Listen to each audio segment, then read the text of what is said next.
Good evening. Okay, thank you. Hujambo na karibu tena kwenye Miss Grand Event Series. Leo hii tuko hapa Serena Hotel, Dar es Salaam, Tanzania, kwenye mwendelezo wa kile ambacho tumekwisha kukianzisha. Jina langu naitwa Andrew na kukaribisha hapa kwenye closed door interviews of Miss Grand Tanzania 2026. Kama unavyofahamu, tunatakiwa tuwajue zaidi warembo wetu. Kwa hiyo leo hii tutakutana nao hapa wasichana wote 25 kwa ajili ya kufanya nao interview. Interview hizi ni kama interview nyingine. Nadhani warembo wetu wasiwe na pressure kubwa, kwa sababu ni sehemu ya mashindano yetu, lakini ni sehemu ya kuwajua zaidi.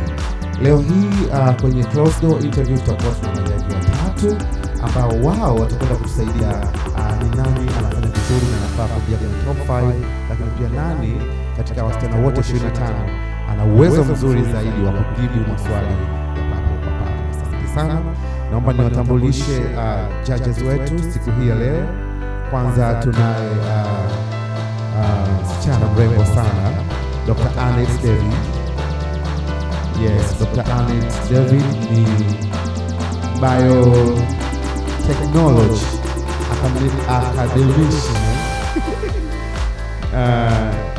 research scientist. We have Andrew Ali, organizational and project development consultant, and also we have Jackson K. Michael, author and public speaking coach. Thank you very much. How are you guys? Are you ready? So today we'll be meeting 25 finalists for Miss Grand Tanzania 2026, and you guys are the one going to interview them. And we hope we're gonna get the top 5 finalists out of them. And I wish all of you all the best. Miss Grand Tanzania 2026 closed door interviews, we are going direct. Na utaratibu utakuwa kama ufuatao. Raundi hii ya kwanza tutakuwa tuna maswali matano. Maswali haya yatakwenda kuulizwa sawa sawa. Yaani maswali yatakayoulizwa mrembo mmoja ndio warembo wengine wote wataulizwa haya maswali. Hivyo basi, mrembo atakuwa na dakika moja ya kujibu swali moja. Ana uwezo wa kuchagua lugha, aidha Kiingereza au Kiswahili. Kwa hiyo mtamuuliza iko comfortable na kujibu kwa kutumia lugha ipi, then tunakuuliza kwa lugha aliyochagua. But only 1 minute for one question. I'll be there kama time for it. Ladies and gentlemen, thank you for watching us kupitia YouTube channel za Miss Grand Tanzania, and we are now starting with the Miss Grand Arusha. Hatuna makofi leo kwa sababu hii chumba leo ni cha siri. Karibu sana Miss Grand Arusha. You are the first one, kama kawaida yako, kwa sababu jina lako linaanzia na A, so tutakwenda kwa alphabet kulingana na majina yenu. Karibu sana. How do you feel? Are you not scared? Okay. I hope you're going to have a very nice interview. Karibu sana, and I wish you the best. Karibu. Hello, Priska. Hello. You look nice. Thank you so much. Okay, utachagua kujibu swali kwa lugha gani? English, please. English indeed. Okay, the first question is, some people think religion is harmful since it creates division in society and causes a lot of unrest in the world. Do you argue for or against this notion? Thank you. I believe religion is dependent on how we practice it. We have seen so much how it helps people build love, passion, and purpose and moral grounded people. But I believe that if it can be any practice, if it can criticize people or justify harm, it's very unhealthy. So what we need to do is to make sure that we practice religion in a very helpful way and responsible way, because we have seen how it helps people to be moral grounded, it helps people to build love and compassion in our society. Thank you.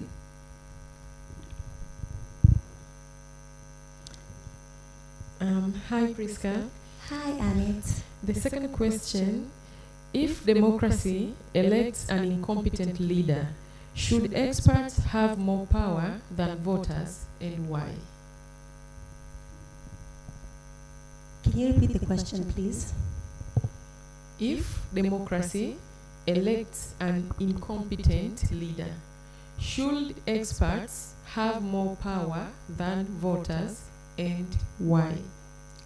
I believe leaders should be chosen by people, by voting. I believe people should choose their own leader because that's the people, because leaders are going to serve the people. So I believe that what we need to do is to make sure if we choose an incompetent leader, we have to make sure that we can be able to do we can be able to do it again so that we can choose another leader. That's what I believe. Thank you. Good evening, Priska.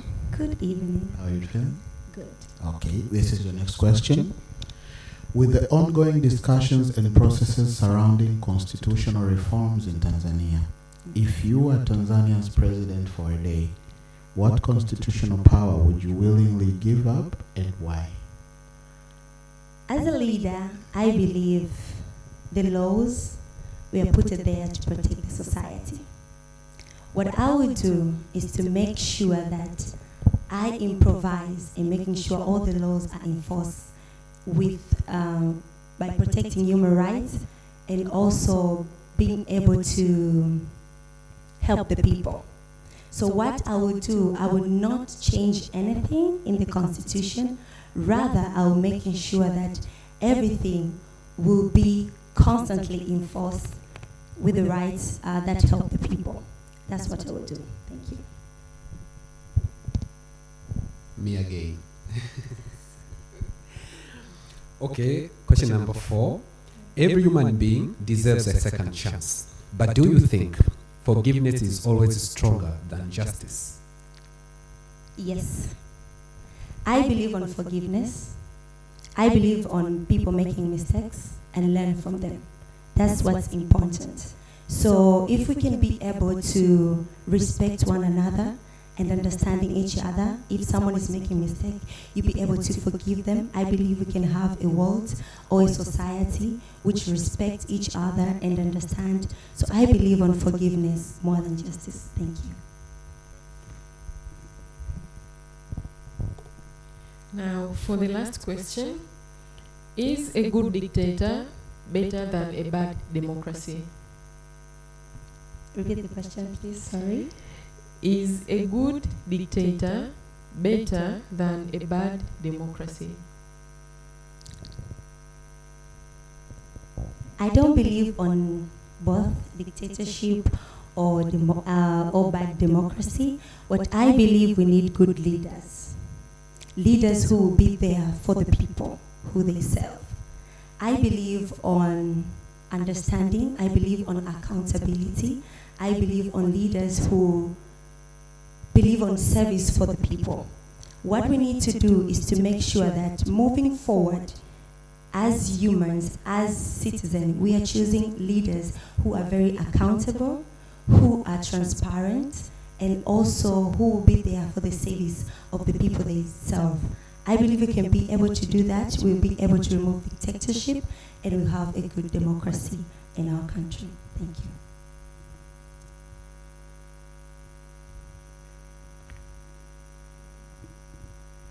Thank you. Congratulations, Arusha. How are you feeling now? Now I'm kind of nervous. So you utaweza kupumzika, then we'll call you later. Okay, asante kwa kuendelea kutufuatilia kupitia YouTube channel za Miss Grand Tanzania. Na sasa hivi tutakwenda kukutana na mrembo mwingine. Nimewaambia kwamba maswali haya aliyoulizwa Miss Grand Arusha ndio hayo majaji hawatakiwi kubadilisha mpaka wasichana wote 25 watakapoulizwa. Lakini wale ambao watakwenda kupita kwenye next round ndio hao watapata nafasi ya kuulizwa maswali mengine. Atakayefuatia sasa hivi ni Miss Grand Geita.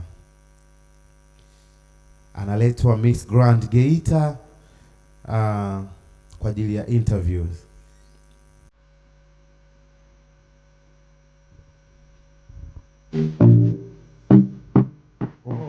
Miss Grand Dar es Salaam.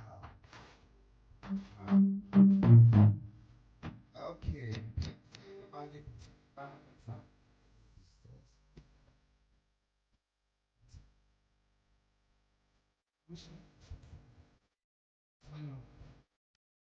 Kijiji na leo hii tuko hapa Dar es Salaam. Karibu sana.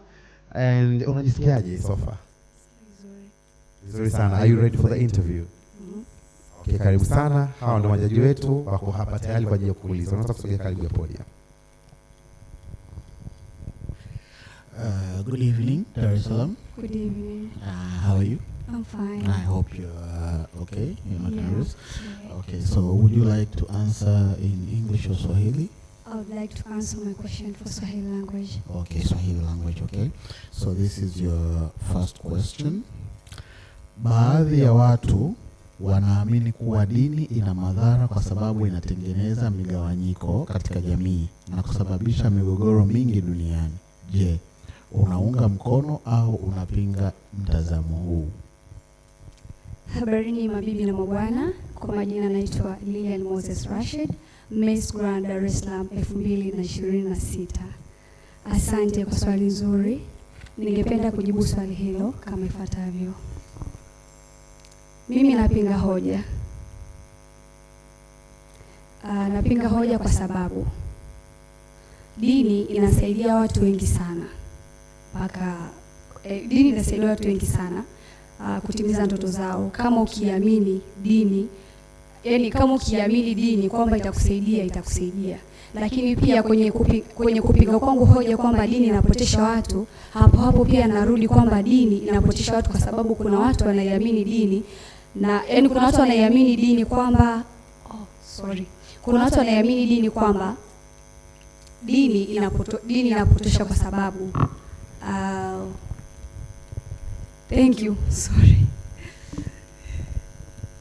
Hello. Hi.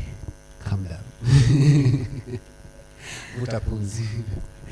Okay. Swali namba 2. Iwapo mfumo wa demokrasia utamchagua kiongozi asiwe na uwezo, je, maamuzi ya wataalamu yanapaswa kuwa na uzito zaidi kuliko maamuzi ya wapiga kura katika hali hiyo, na kwa nini? Samahani, naomba urudie tena. Iwapo mfumo wa demokrasia utamchagua kiongozi asiye na uwezo, je, maamuzi ya wataalamu yanapaswa kuwa na uzito zaidi kuliko maamuzi ya wapiga kura katika hali hiyo? Ndio, wanatakiwa kuwa na kuna namna hilo. Naomba urudie tena swali. Samahani.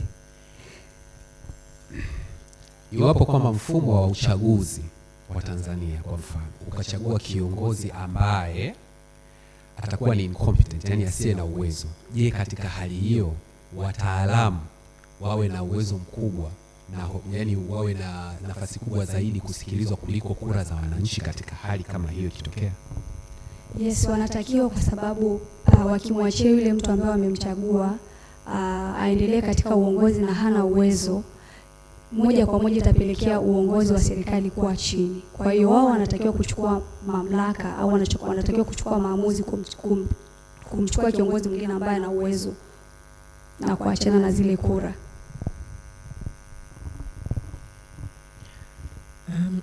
Hello Lilian. Hi madam.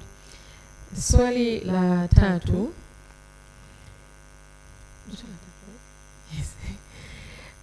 Swali la 3 linasema, kutokana na mijadala na mchakato unaoendelea kuhusu mabadiliko ya katiba nchini Tanzania, kama ungepewa nafasi ya kuwa rais wa Tanzania kwa siku moja, ni mamlaka gani ya kikatiba ungekuwa tayari kuachana nayo kwa hiari na kwa nini?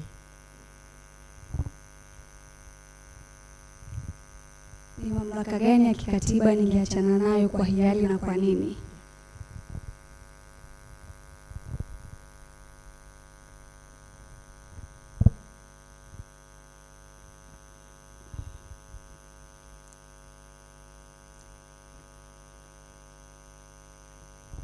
Thank you. Hello. Hi. Nadhani tunaenda kwenye swali la 4. Kila mwanadamu anastahili kupewa nafasi ya pili. Lakini je, unaamini msamaha daima una nguvu zaidi kuliko kupata haki? Naweza nikarudia. Okay. Kila mwanadamu anastahili kupewa nafasi ya pili. Lakini je, unaamini msamaha daima una nguvu zaidi kuliko kupata haki? Haki ni msaada. Haki ndio kila kitu katika maisha ya binadamu, kwa sababu msaada unaweza kusamehewa mara ya kwanza, lakini sisi binadamu tukisamehewa mara ya kwanza, unaamini kwamba ukikosea tena unaweza kusamehewa. Lakini kuna mtu anakosea mara ya kwanza, lakini akikosea tena mara ya pili inakuwa ni kitu endelevu. Lakini mimi naamini katika haki. Swali la mwisho. Je, dikteta mwema ni bora kuliko demokrasia iliyo mbaya? Naomba urudie. Swali linasema, je, dikteta mwema ni bora kuliko demokrasia iliyo mbaya? Bora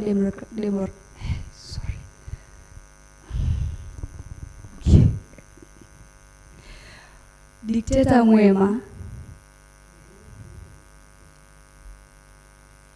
Dikteta mwema. Thank you. That was all. Thank you.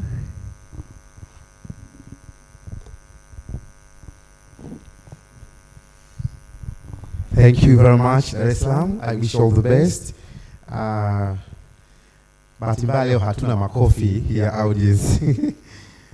Labda mpaka hapo baadaye tukiwa na top 5. Ladies and gentlemen ambao bado mnatuangalia huko kwenye YouTube channel ya Miss Grand Tanzania. This is Miss Grand Tanzania 2026 and today we having a closed door interviews. Tayari tushakutana na Miss Grand Arusha. Miss Grand Dar es Salaam ndo amemaliza. Hivi sasa tunaenda kwa mrembo mwingine, Miss Grand, you can use this way, Miss Grand Geita, karibu sana. Miss Namala, you look so gorgeous. How are you feeling now? Feeling great. Are you ready for the interview? Yes. I wish all the best. Karibu. Hi, habari. Ungependa kujibu kwa Kiswahili au Kiingereza? Kiingereza. Sawa, karibu. Swali la kwanza. The first question. Some people think religion is harmful since it creates divisions in society and causes a lot of unrest in the world. Do you argue for or against this notion? Okay, thank you for the question. My name is Namala Patrick, a medical doctor by profession, and I'd like to speak the matters close to my heart, talk about preventive health, and address them people with knowledge so that they could know their symptoms early before late presentation to the hospital. Direct to the question, religion is neither causing disputes but rather causing unity. If it is used in a better way, it will make people unite together. Okay, it will bring people together, and it will unite people together to come together to speak matters close together and solve the dispute in the community. And if it is used wisely, it won't make people lazy, but it should encourage people to work more harder and move forward despite the challenge they meet in life. Thank you so much. How are you, Geita? I'm good. This is your second question. If democracy elects an incompetent leader, should experts have more power than voters, and why? To my ability, I think that leaders should have power, but the power that they are able to and qualities to be good leaders, so that they can actively and equal participation, they can able to have equal participation with the community, talk with their people, and be able to solve matters. Because using superpowers as leaders, it could help in other way, but it could harm in another way if it is not used in a good and positive way. So I'm thinking that the government and the people should use the powers effectively with in accordance with the good qualities of a good leader, so that they can participate with the community to bring changes in the community and society at large. Thank you very much.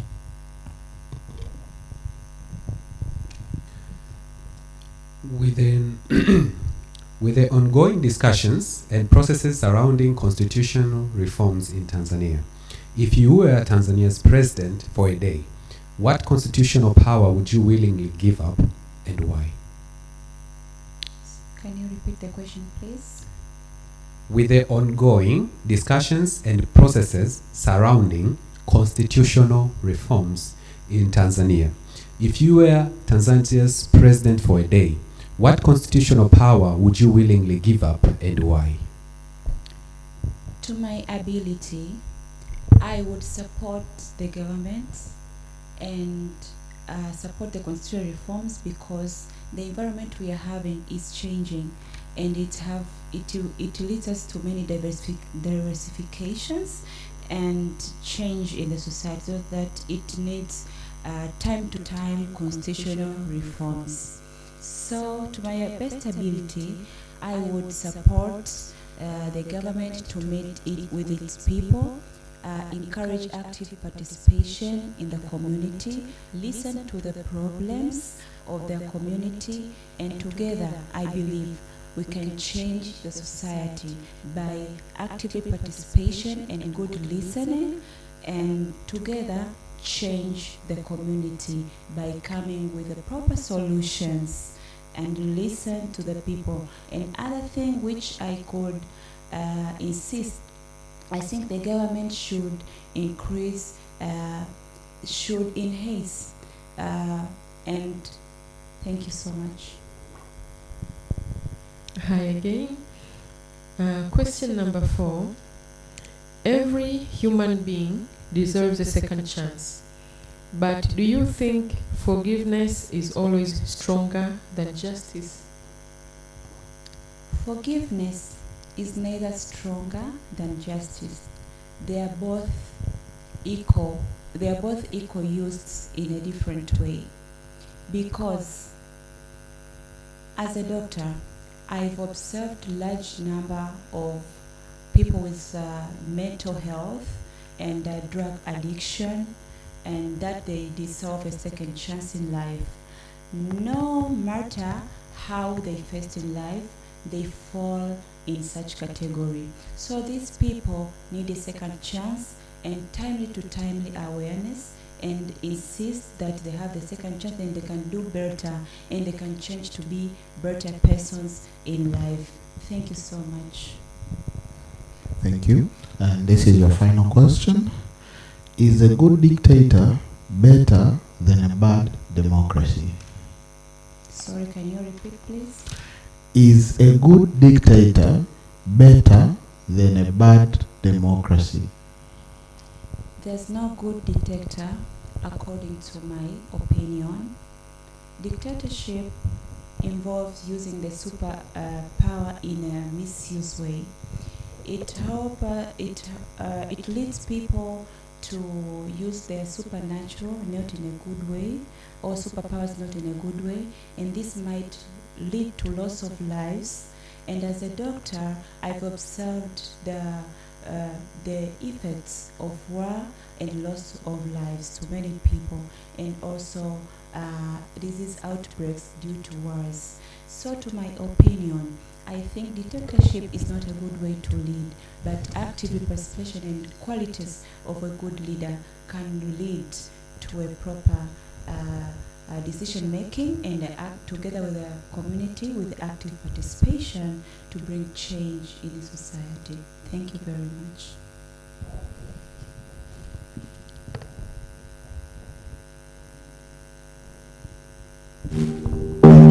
How are you feeling now? Okay, I wish you all the best.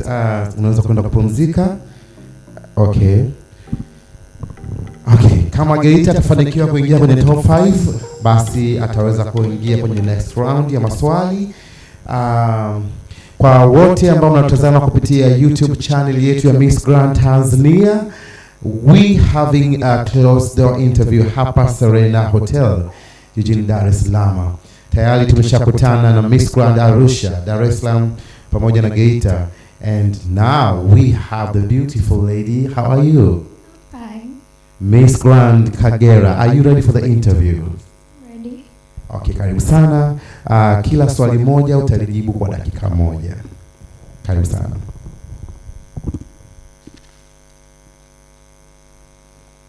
Sasa hizi, Salam, good are you doing well? I'm doing fine. You're fine? Yes, I'm fine. You're ready? Yes, I'm ready. Okay. Unatumia lugha gani? English. English. Yes. English indeed. Yeah. Okay, the first question. Yes. Some people think religion is harmful since it creates division in society and causes a lot of unrest in the world. Do you argue for or against this notion? I argue for. Against them. Sorry. Religion at first it promote peace and it encourage love. I don't think that love will make people to be divided. It will make people to be close and love each other, and that will make peace to the world. So I think religion don't divide people. Thank you. Hi, hello. Hello. Yeah, the second question says, if democracy elects an incompetent leader, should experts have more power than voters, and why? Of course, if democrats choose incompetent leader, it's advisable to choose another leader and to vote for another leader. It's democracy. Leaders should be competent, should work for people, and people are the ones who are voting. If the leader is not competent, it's advisable to choose another leader or for a vote. Good evening, Kagera. Good evening. Okay, this is your third question. With the ongoing discussions and processes surrounding constitutional reforms in Tanzania, if you were Tanzanians for a day, if you were Tanzania's president for a day, what constitutional power would you willingly give up and why? Should I repeat it? Yes, please. With the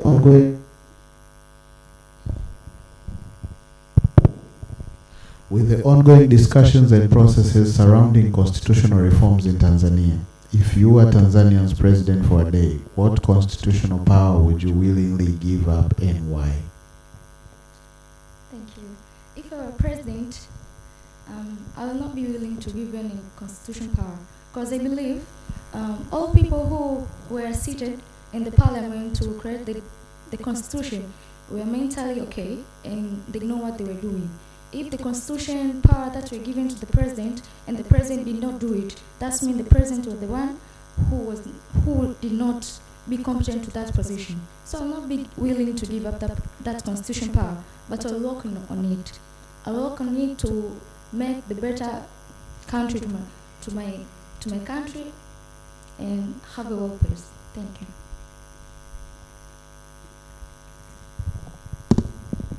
Me again. Every human being deserves a second chance, but do you think forgiveness is always stronger than justice? Thank you. I believe every human being deserves a second chance, of course, but there are some bad things that happen that do not give you a second chance. If you kill someone intentionally, you will not be forgiven at this place. Even in the heaven for religious people, you know that's not okay. You will be given a punishment. You will save for it. Maybe after that you will learn, and you will come clean and do a good thing. But forgiveness for someone who willing do the thing is not okay for me. You should be given punishment in order to make a justice to other people. Thank you. Yeah, and for the last question, Thank you. is a good dictator better than a bad democracy? Dictatorship is not okay. It will never be okay, on my opinion. Why? If you're a dictator, that means you'll not be okay with people. You'll not give peace. You'll not give justice to other people. You'll just be considering of hurting people so that you think are okay to be done. But if you having democracy, all people deciding what to do in the country, that means you will create a better place. But if you're a dictator and making all rules by yourself that are benefiting you, that will never be okay for me.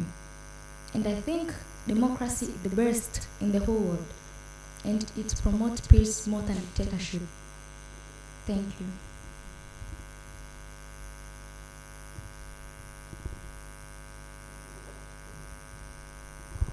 Wow, asante sana Miss Grant Kagera. How was it? It was fine. Did you have fun somehow? Actually, fine. Or so much stress? It was not stressed. I love it. Okay, asante sana Miss Grant Kagera. Unaweza kwenda nje sasa. Wakati huo tukimleta Miss Grant Kigoma, Miss Agape. Thank you for watching us kupitia YouTube channel zetu za Miss Grant Tanzania. We having a closed door interview leo hii hapa Dar es Salaam Serena Hotel. Na nawakumbusha kwamba kila mrembo atakuwa na dakika moja ya kujibu swali moja. Na maswali ni matano. Ana uwezo wa kuchagua lugha yoyote, aidha Kiingereza au Kiswahili kujibu maswali yake. Kigoma, how are you? Fine. Are you ready for the interview? Yes, I'm ready. Karibu sana. Wajaji wako ndo wale pale watakwenda kuuliza maswali na uko huru kujibu kwa lugha yoyote. Karibu. Thank you. Welcome Kigoma, good evening. Good evening. Before we start, what language would you prefer? English or Swahili? I would use English. You'd use English, eh? Okay, here's your first question.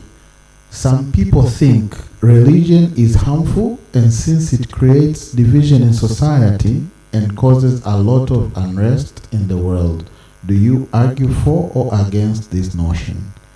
I will repeat the question.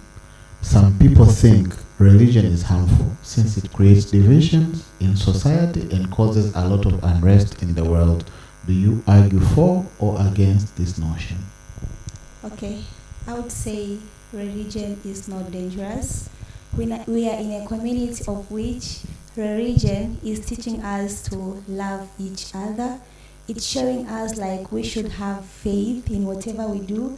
It's something that makes us remind, even whenever you want to do something wrong or you feel yourself like whatever I'm doing is not correct, as if you remember your faith and the religion you are in, you tend to change. So for me, I would say religion is good and it should be more. And even we can see like right now in Tanzania, we have different religions of which they are staying in peace and we don't have any quarrels. But that does not mean just it's all good, but it has also its bad side. Because in some places, some people are not told right. Because we can see in a situation where people were told like, you have to bring your things in the church, you have to burn your things because God is coming down. And some people believed in that and they brought all their things in the church. Thank you. Question number 2. If democracy elects an incompetent leader, should experts have more power than voters, and why? Come again. If democracy elects an incompetent leader, should experts have more power than voters, and why? Okay. Okay, if democracy selects an incompetent leader, I would say like people should follow the protocol. They should know what's right to do.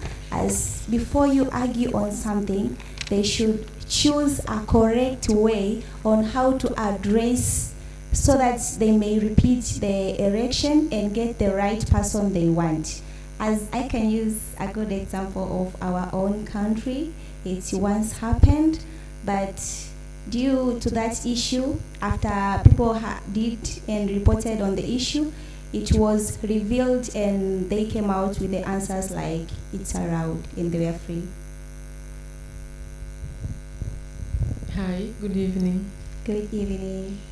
The third question says, with the ongoing discussions and processes surrounding constitutional reforms in Tanzania, if you were Tanzania's president for a day, what constitutional power would you willingly give up and why? Should I repeat it? Yes. With the ongoing discussions and processes surrounding constitutional reforms in Tanzania, if you were Tanzania's president for a day, what constitutional power would you willingly give up and why? Okay. I don't know much about the constitution, but I will try to answer.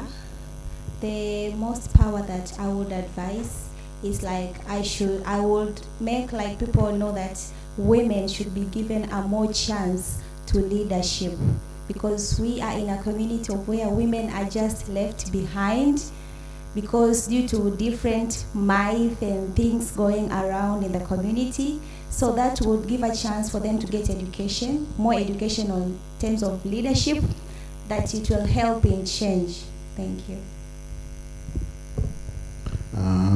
On to your fourth question. Every human being deserves a second chance, but do you think forgiveness is always stronger than justice? Yes, every person in a community deserves a second chance. Somebody might do a mistake without knowing or understanding anything. So when you give them a chance to correct their mistake, they are going to do well. I can use an example of my own self. I was once in a pageant, but I did not do well. That did not determine that I was bad. So the second chance that I was given again to be in this Miss Grand Tanzania is a chance for me to use it and show that I have changed and I'm ready to represent my country. So people should be given second chances because everybody deserves that. Question number 5. Is a good dictator better than a bad democracy? Is a good dictator better than a bad democracy? Okay, when you say like a dictator, it depends on a single person. For me, I would rather choose bad democracy because it's in the majority of all. It's better in the majority than being a dictator, which is a minority. So in democracy, at least even if it's bad, it's going to try out their best in bringing out changes in the community more than a single person as a dictator, because he or she will focus on personal interests. Thank you.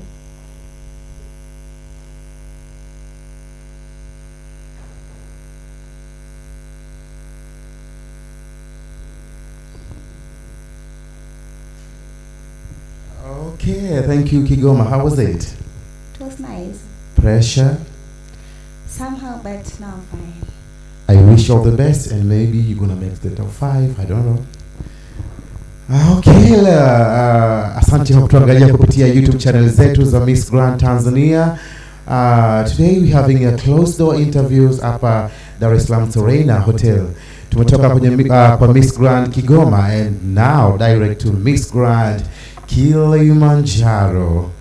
Wow, gorgeous. You look so beautiful. Karibu sana. Karibu sana, Miss Grand Kilimanjaro. How are you feeling? To be honest, a little bit nervous, but I'm okay. Yeah, obviously, you should. Are you ready for the interview? Yes. You have only 1 minute to answer every question for today. Karibu sana. Hi, habari. Salama. Would you prefer to speak in English or Kiswahili? English, please. English. Okay.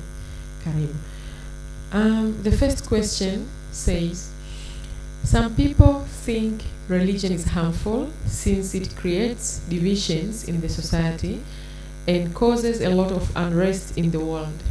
Do you argue for or against this notion? I argue against because religion is about faith.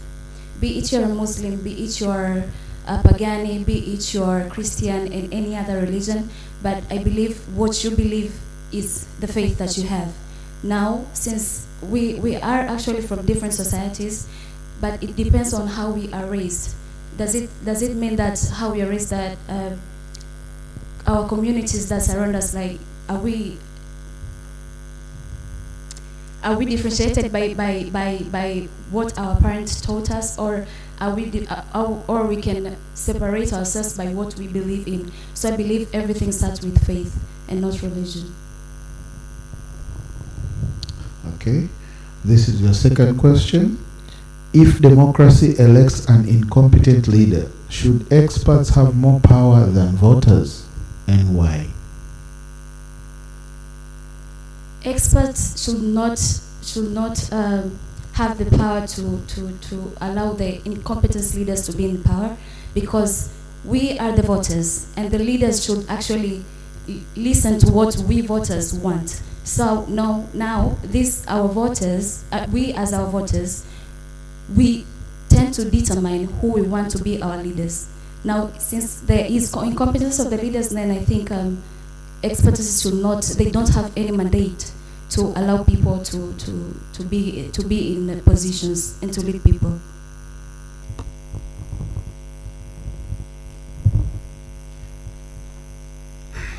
Question number 3. With the ongoing discussions and processes surrounding constitutional reforms in Tanzania, if you were Tanzania's president for a day, what constitutional power would you willingly give up and why?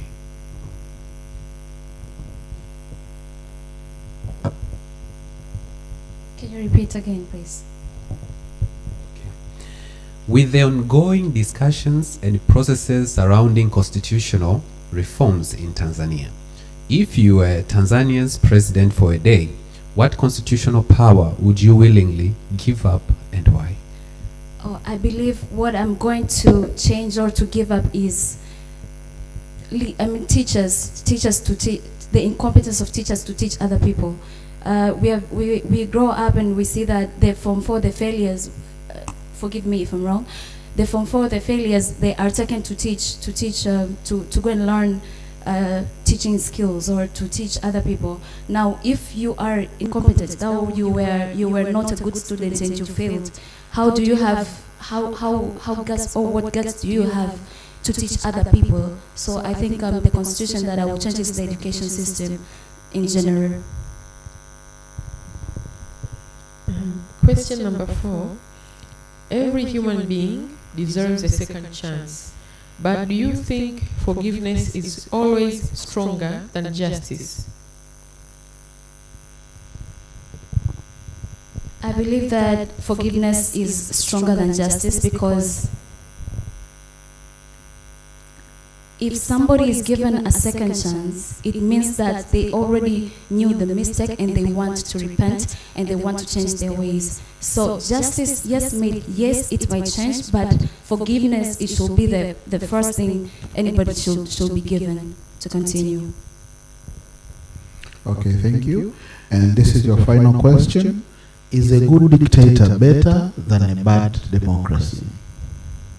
Definitely yes. As long as a good dictator is, as long as the dictator knows what his or her people wants, but bad democracy, what's the point of having the government if there is bad democracy? I believe if the dictator is a good dictator, then it's okay. We are ready to be led by good dictator, but not poor democracy. Thank you.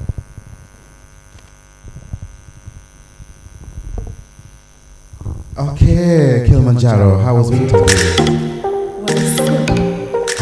wish you all the best, and maybe you're gonna make to the top 5. All the best. Thank you. Asante sana Kilimanjaro. Kwa wewe unaendelea kutuangalia kupitia YouTube channel za Miss Grand Tanzania. Wakati huu tupo kwenye closed door interviews za Miss Grand Tanzania 2026. Aliyetoka ni Miss Grand Kilimanjaro na hivi sasa anafuatia ni Miss Grand Lindi. Karibu sana. Okay, karibu sana Miss Grand Lindi.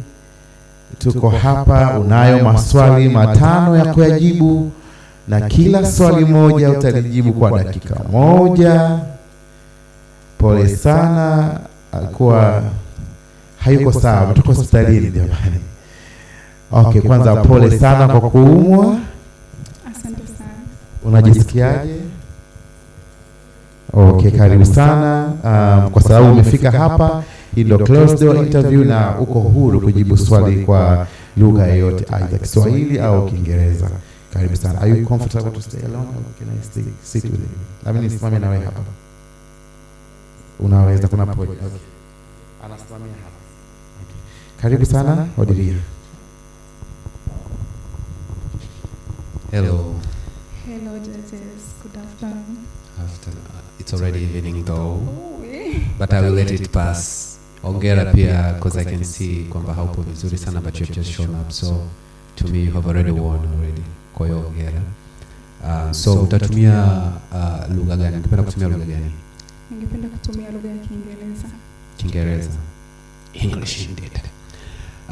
The first question, some people think religion is harmful since it creates divisions in society and causes a lot of unrest in the world. Do you argue for or against this notion? Can you repeat your question? Okay. Some people think religion is harmful since it creates division in society and causes a lot of unrest in the world. Do you argue for or against this notion? Thank you so much, Judge, for this question.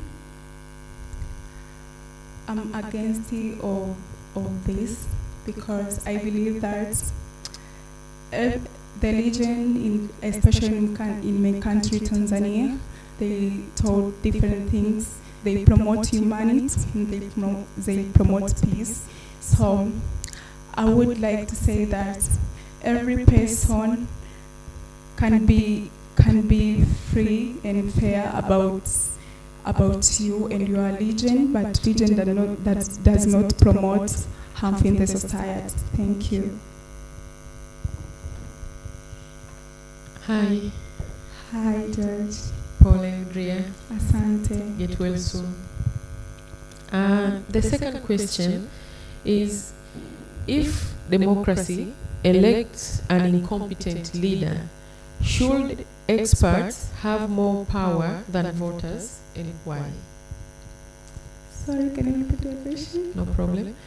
If democracy elects an incompetent leader, then should experts have more power than voters, and why? Thank you so much for the question. I think yes, must be have more power because you need to have more power in order to control others, and that is why you need to have more power in democracy. Thank you. Hello, Lindy. Hello. Pole. Asante. Your third question is, with the ongoing discussions and processes surrounding constitutional reforms in Tanzania, if you were Tanzania's president for a day, what constitutional power would you willingly give up and why?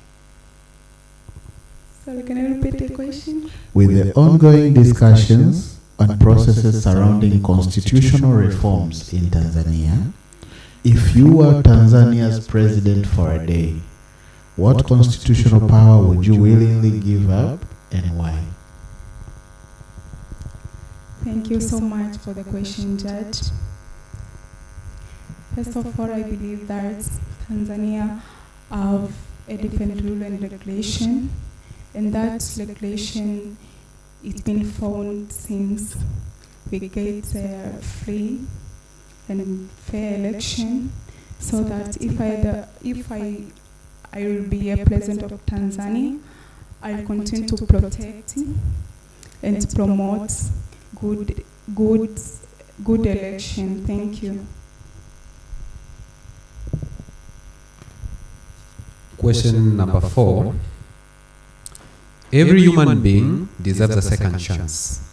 But do you think forgiveness is always stronger than justice? Should I repeat the question? Okay. Every human being deserves a second chance. But do you think forgiveness is always stronger than justice? Thank you so much, Judge, for the good question. Yes, I believe forgiveness is better than justice, because you need to forgive. We need to remind that every person is a human being, can do wrong today but can change tomorrow. But you need to understand that don't believe anyone, but you can appreciate. Thank you. And for the last question, is a good dictator better than a bad democracy? Is a good dictator better than a bad democracy? Thank you so much, Judge, for the good question. I thank God my country, Tanzania, is a country which promotes peace and it protects peace overall.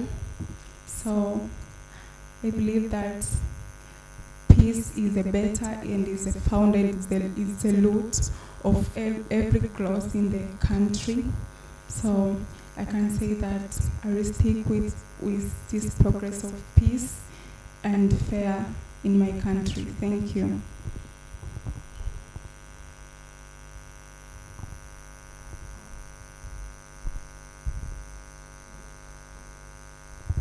Asante sana Miss Grand Lindi, naomba mtu amsaidie kusogea tena. Itakuwaje sasa kwenye stage? Unajisikiaje sasa? Najisikia vizuri, ila hii ni hali ya muda, kwa hiyo mpaka muda kufikia final itakuwa sawa. Inshallah. Mwenyezi Mungu akusaidie. La ndugu watazamaji wetu kupitia YouTube channel za Miss Grand Tanzania, tunaendelea na closed door interviews. Leo hii tuko hapa Dar es Salaam Serena Hotel. Naomba niletee mrembo mwingine. Tuko hapa Dar es Salaam Serena Hotel kwa ajili ya kuwafahamu zaidi warembo wetu. Kama nilivyosema awali, interview hizi sio kwa ajili ya kuwachanganya sana warembo, ni kutaka tu kuwajua kidogo uwezo wao, they flexible, kwa sababu wakifika kule international watapata hizi wasaha pia. Kwa hiyo we need to see ni nani tunataka kumpeleka kwenye Miss Grand, Miss Cosmo. Kwanza unataka kuwa Miss nani by the way? Miss S. Wow, Miss S nadri sana mazingira, lakini pia kule kuna kujieleza sana. Umejiandaje? I'm prepared well. Okay, karibu sana. Karibu kwenye interview yako. Unayo dakika, kwenye kila swali moja utajibu kwa dakika moja. Hivyo unayo nafasi ya kuchagua lugha, aidha Kiingereza au Kiswahili. Karibu sana. Mkoa wa Manyara.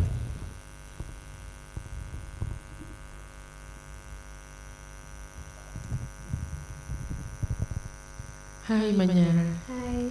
Karibu. Hope you are feeling well. Yeah. Ungependa kutumia lugha gani? Kiswahili, Kiingereza? English. Okay.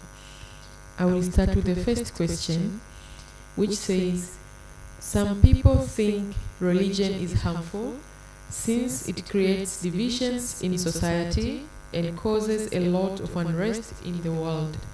Do you argue for or against this notion? Repeat the question. Some people think religion is harmful since it creates divisions in society and causes a lot of unrest in the world. Do you argue for or against this notion? I'm against this. Religion is not harmful because it is divided to the people within the community. But I believe all religions are the same, and all of them, they have the same reality and belief in the society.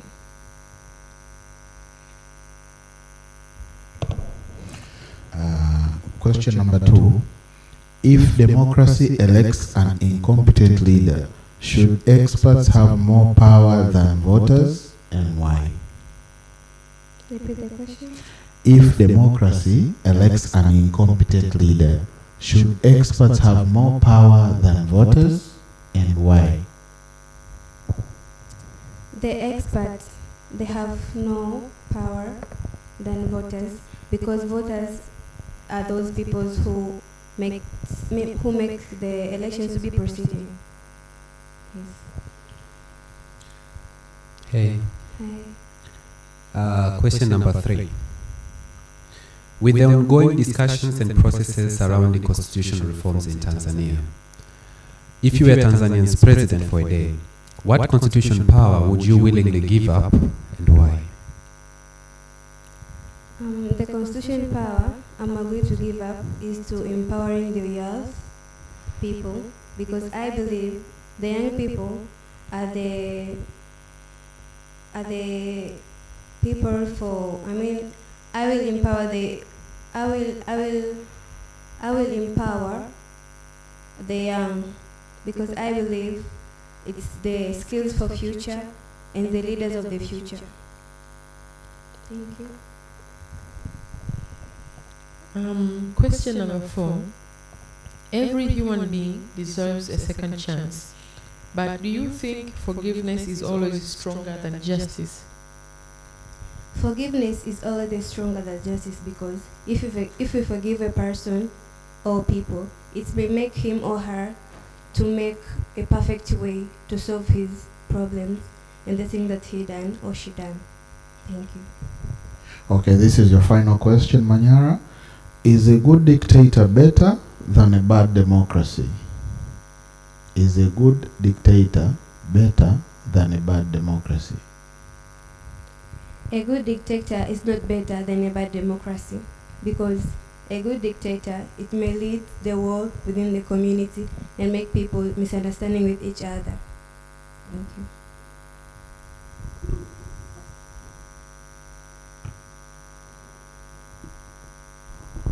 Thank you, Manyara. How was it? It was fine. Okay. I wish you all the best. Maybe we're gonna see you in the next round. I don't know. Majaji ndio tatusaidia kufanya hicho kitu. Asante kwa kuendelea kutufuatilia kupitia YouTube channel zetu za Miss Grand Tanzania. Tuko hapa Dar es Salaam Serena Hotel kwa ajili ya closed door interviews za Miss Grand 2026. Kama nilivyosema awali kwamba tuko hapa kuwafahamu zaidi warembo wetu, kwa sababu wanayo safari kubwa kuelekea kimataifa kwa ajili ya kuwakilisha Tanzania, and we are looking for the ambassadors. Are they good? Karibu sana Miss Grand Mara, you are the next. Na hii ndio closed door interviews. I hope you are ready. Ukiwa unakuja hapa, naomba tu nikuambie kwamba unayo dakika moja kujibu kila swali. Kwa hiyo kila swali moja utajibu kwa dakika moja. Utachagua lugha pia. Karibu hapa kwenye podium. Lugha aidha Kiingereza au Kiswahili. Majaji wako pale kwa ajili yako. Karibu sana. Hello, Miss Mara. Hello. Ni Mara? Mara. Okay. Umependeza. Asante sana. Utapenda kutumia lugha gani? Kiingereza. Kiingereza. Okay, English indeed. Okay, the first question is, some people think religion is harmful since it creates division in society and causes a lot of unrest in the world. Do you argue for or against this notion? Okay, thank you for the nice question. I don't think that religion is harmful, because it has been a home of are peaceful, like a peaceful mind, and it brings a lot of calms. Also, is a place that when we go there, we when there is something wrong with a person, when you go to a church, maybe it makes a person very, very calm. So it is not harmful. It's good for us. Hello, good evening. Good evening. The second question says, if democracy elects an incompetent leader, should experts have more power than voters, and why? Can you repeat the question? If democracy elects an incompetent leader, should experts have more power than voters, and why? Okay, thank you for the question. I do believe that when we get the chance to elect someone that we want, we're supposed to choose the person we want, because we want to avoid all of those Democrats that we don't want them. So for me, I think we're supposed to stay calm and stay focused on the election process. With the ongoing discussions and processes surrounding constitutional reforms in Tanzania, if you were Tanzania's president for a day, what constitutional power would you willingly give up and why? With the ongoing discussions and processes surrounding constitutional reforms in Tanzania, if you were Tanzania's president for a day, what constitutional power would you willingly give up and why?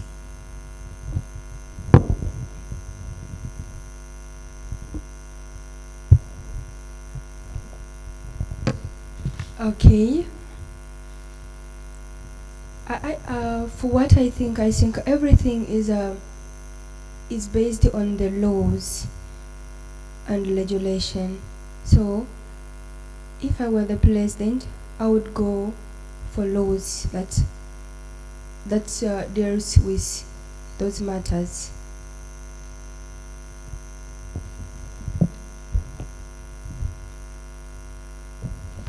Okay.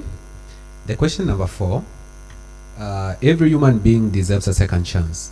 But do you think forgiveness is always stronger than justice? Should I repeat the question? Okay. Every human being deserves a second chance.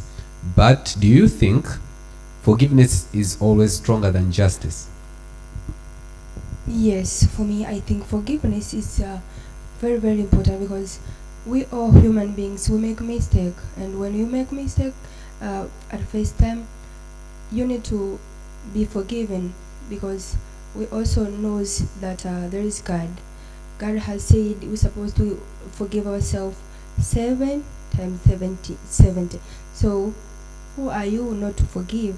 So as for me, I would forgive someone who did that. And for the last question, is a good dictator better than a bad democracy? Yes, a dictator is a good than a bad democracy, because dictator always do things for like harmful things, but at the end those things make success, give people opportunity, and give people opportunity and make an impact to the community than a bad what? Than a bad democracy. Thank you. Okay, asante sana Miss Grand Mara. I wish you all the best. Okay, asante kwa kuendelea kutufuatilia kupitia YouTube channel za Miss Grand Tanzania. This is Miss Grand Tanzania 2026, and today hapa Dar es Salaam Serena Hotel we having a closed door interviews Ladies and gentlemen, we have in the building Miss Grand Bear. How are you? Fine. Are you ready for the interview? Sure. I wish you all the best. Good evening, Bear. Good evening. Yeah, this is your interview session. What language do you prefer, English or Swahili? Swahili, please. Okay, this is your first question. Baadhi ya watu wanaamini kuwa dini ina madhara kwa sababu inatengeneza migawanyiko katika jamii na kusababisha migogoro mingi duniani. Je, unaunga mkono au una mtazamo huu? Kwanza kabisa, unaweza kurudia pia? Samahani. Baadhi ya watu wanaamini kuwa dini ina madhara kwa sababu inatengeneza migawanyiko katika jamii na kusababisha migogoro mingi duniani. Je, unaunga mkono au unapinga mtazamo huu? Napinga kwa sababu kila mtu ana mtazamo wake, pia kila mtu ana imani yake. Kuna wengine imani zao sio imara. Ukiwa hauna imani imara, lazima utakuwa huku mara huku, hautakuwa na msimamo.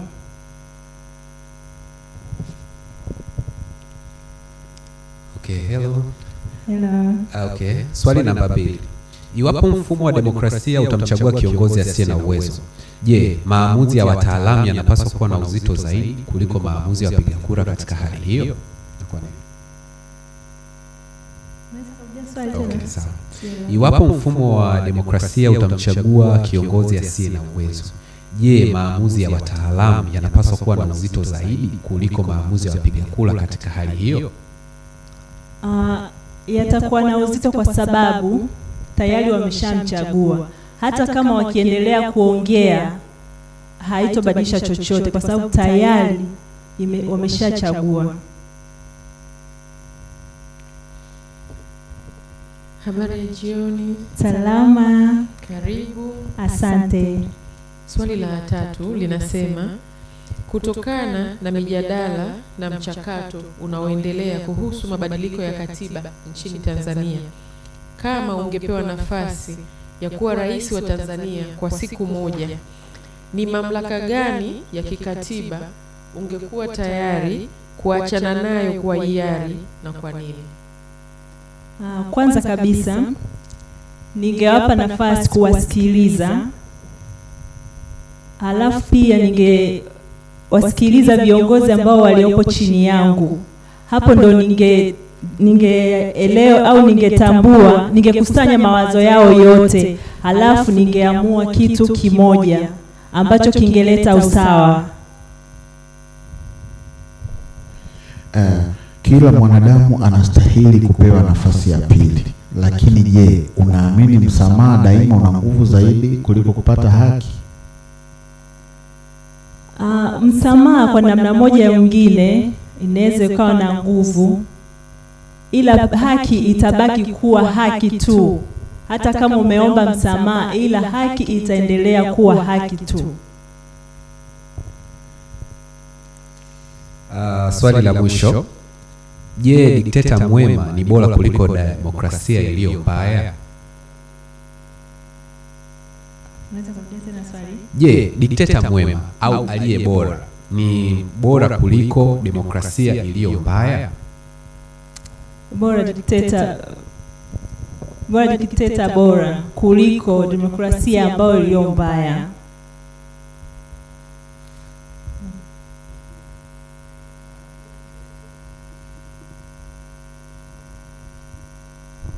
Asante sana Miss Grand Bear. Nakutakia kila la heri. Maybe we're going to see you on the next round. Asante sana. Kwa wale ambao wamejiunga nasi kupitia YouTube channel za Miss Grand Tanzania, na wakumbusha kwamba karibu sana Miss Grand Rukwa, unakuja hapa. Okay, na wakumbusha kwamba this is Miss Grand Tanzania 2026 and today live from the Dar es Salaam Serena Hotel, we having a closed door interviews. Kila mrembo mmoja anayo dakika moja kujibu swali moja. Hivyo basi Utakuwa na dakika 5 za kujibu maswali yako matano, kila moja dakika moja. Karibu sana. How are you feeling? Okay. Are you ready for the interviews? Yes, I am. Karibu sana Miss Grand Rukwa. Hello, good evening. Good evening. Looking good. Thank you. Ungependa kutumia Kiswahili au Kiingereza? Kiingereza. Okay, karibu. The first question says, some people think religion is harmful since it creates divisions in society and causes a lot of unrest in the world. Do you argue for or against this notion? Thank you for the question. I argue to that. I believe that religion is there to bond people. It is there to bring people together. Education, in religion is not there to set people apart. Its main reason is to bring people together. As a Christian, I always am told that what we have, that our best and our best value that we take is to respect other people's religion, despite of our background, despite of our lifestyle. That is our best. That's our best thing that we carried ourselves. So I argue the people who have this mindset, I think they should change it immediately, because and they should change their vision on it, because I believe it is there to bind us together, to bring us together and make us live as one, creating more peace. Thank you. Thank you. Your second question: if democracy elects an incompetent leader, should experts have more power than voters, and why? If democracy, should experts have more power than voters, and why? Thank you. Democracy, it is there for the people, and leadership, it is made. It's not born. So I believe that by compensating with the people that they have put the leader into power, it can lead to understanding between these two people, between these two parties, because the leader is there because of the people, and the leader is there to serve the people. So if the leader is incompetent, it is actually the duty of the leader to shape himself in order he can be able to align with his people. So there should not be the rise of one is up, another one is down. No, the only thing that is needed is understanding each other and be able to listen to the people, what they actually want and expect for the leader. That's why democracy is there to unite us and not separate us.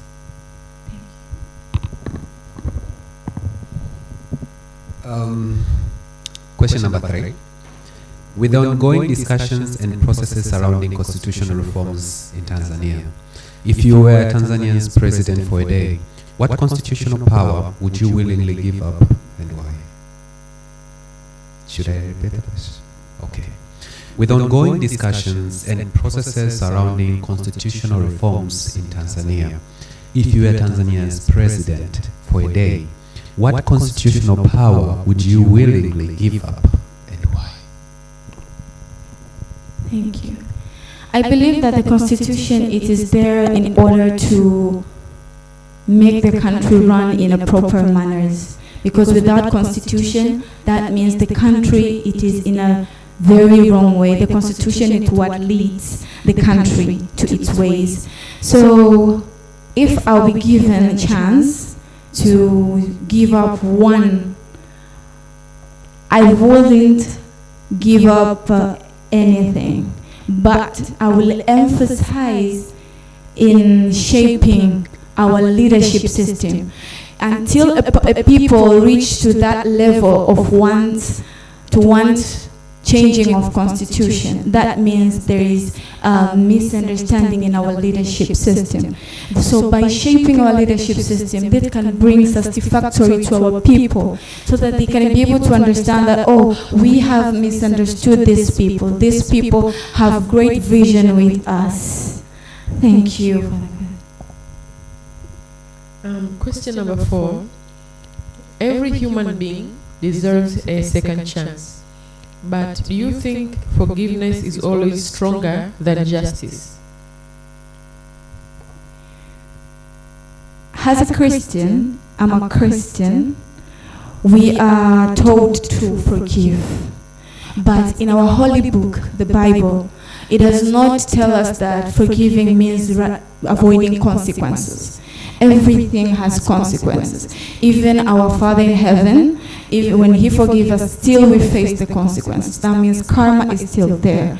We can be forgiven and given a second chance, but we also have to face the consequences so that we can have a lesson that, oh, this, if I do next time, I'll actually face these consequences or even more than this that I've received.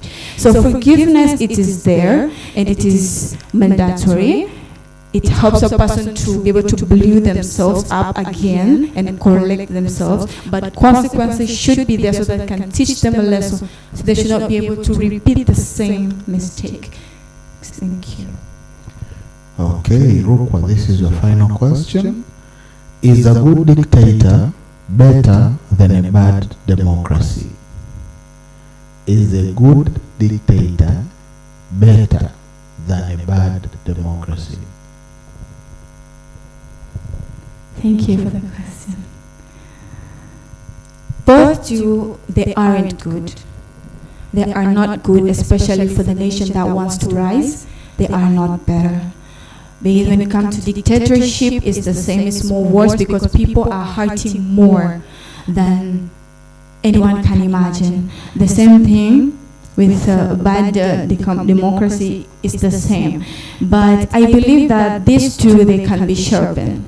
When we have when we focus on building our democracy, we can be able to avoid the dictatorship. So having a bad democracy is the source of having a dictatorship.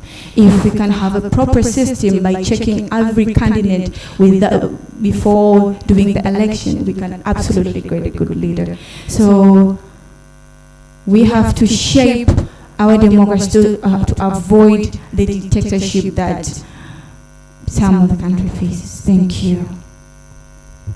Thank you so much. Asante sana. Ilikuwaje interview yako? Ya kwanza. Ilikuwa nzuri. Okay, I wish you all the best, and I hope we're going to see you in the next round. I don't know because I am not the judge. You can step down. Wakati huo nawakumbusha tena kwamba hii ndio Miss Grand Tanzania 2026. Warembo kadhaa wameshapita hapa, na kama nilivyosema, Waswahili wanasema mwenge hauvuki kijiji, na leo hii kila mmoja atashika maiki hii kupitia kupata interview hii. Sasa hivi ni Miss Grand Katavi. Karibu sana kwenye Miss Grand closed door interviews. Tumesikia ulikuwa kwenye mitihani. I hope you're going to have a good time here kwenye interview yako. Karibu sana, na uwe comfortable kujibu kwa lugha yoyote, lakini pia utajibu swali moja kwa dakika moja. Kwa hiyo una maswali 5. Karibu sana. Why the oh my God? 5 questions in 1 minute is not easy. It's not easy. Just fine. Just be prayerful a little bit. You look nice, by the way. Thank you so much. And wishing you all the best on kwenye mitihani yako. Kwa hiyo utatumia lugha gani?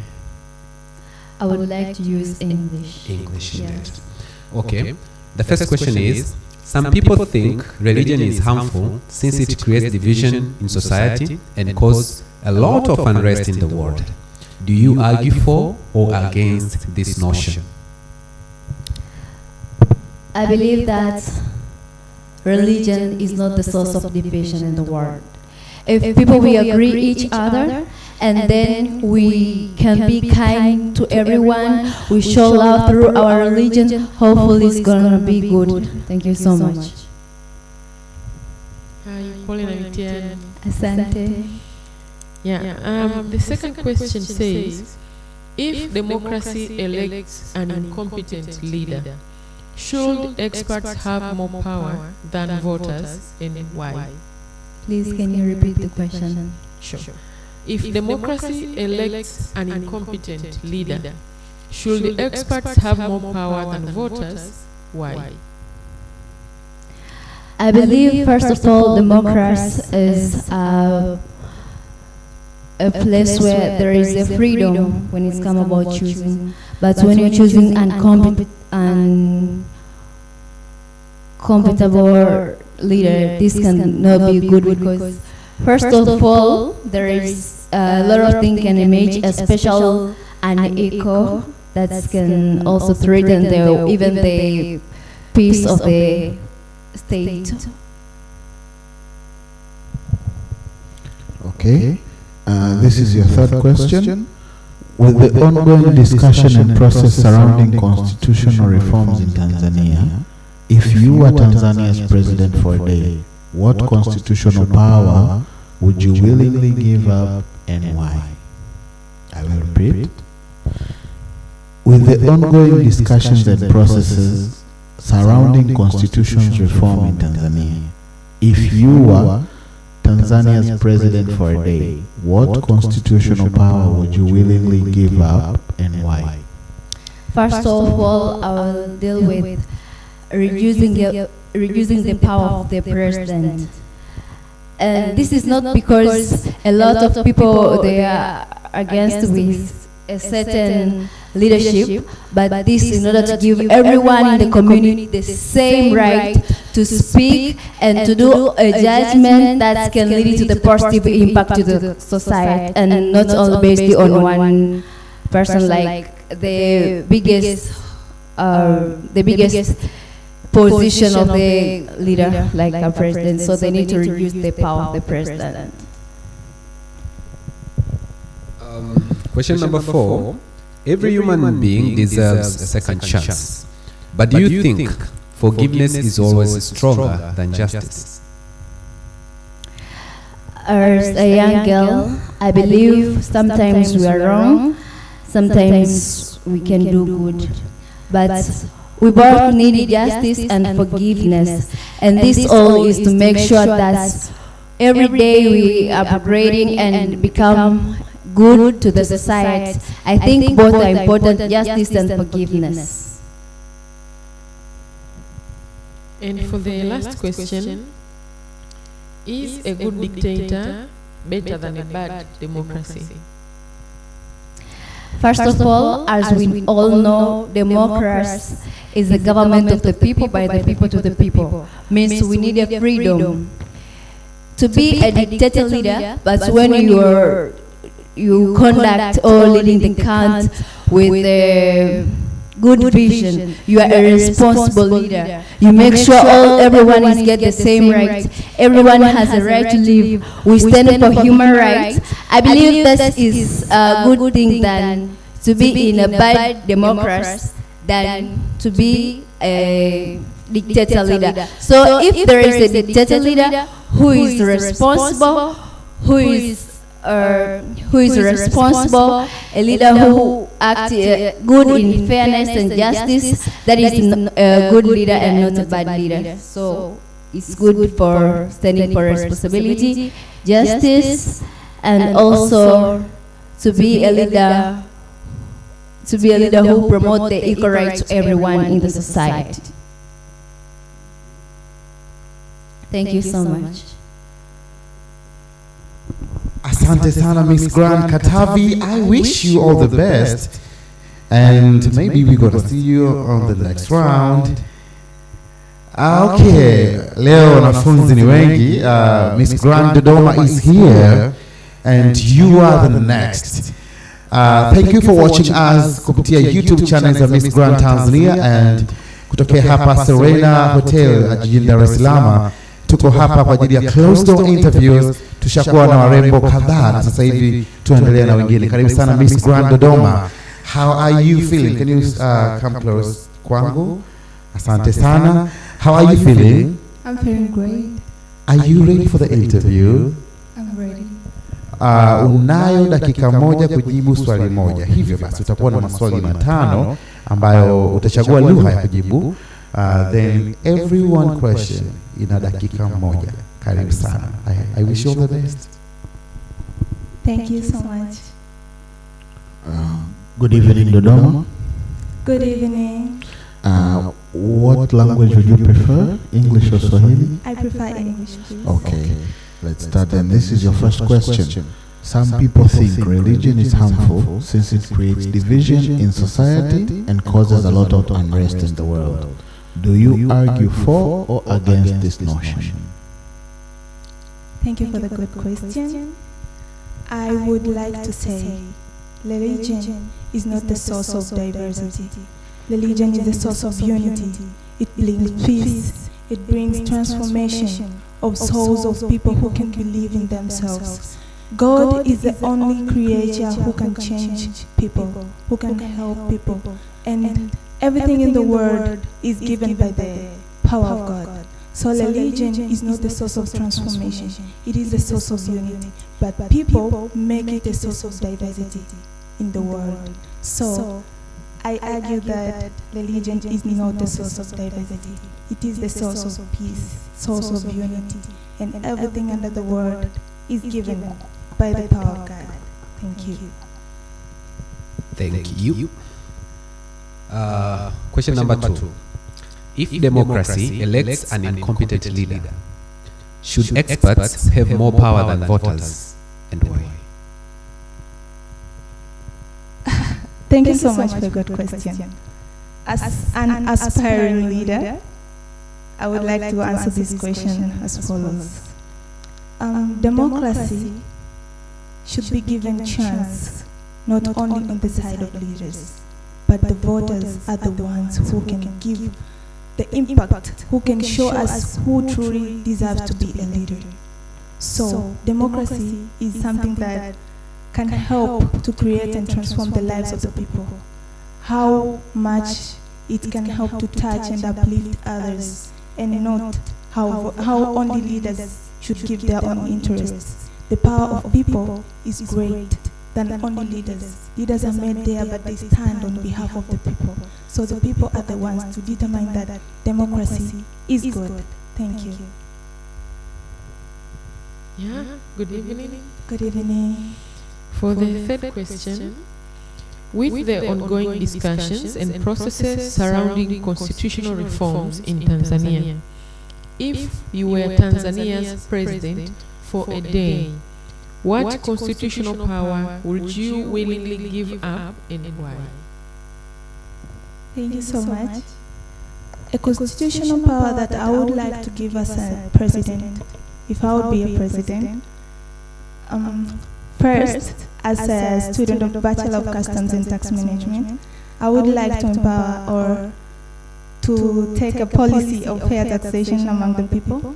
So the Constitution should make a fair tax to business people and to other people, simply because I am a girl who aspires and to empower women, especially women who are from the low life. They suffer to become the entrepreneurs because they are afraid of fair tax. They are afraid of tax. But I would like the Constitution to put an eye at taxation to the people who have a low budget or a low income. This is simply like to empower women to become independent, to become better entrepreneurs, to become better business people, and transform their lives. Thank you. Thank you, Dodoma. This is your fourth question. Every human being deserves a second chance. But do you think forgiveness is always stronger than justice? Thank you. To me, forgiveness is very important. But justice is something that comes after and strong. Even though both forgiveness and justice is deserved by the person, because you cannot have justice if you are not forgiven. So forgiveness and justice stands together to make someone feel better. Thank you.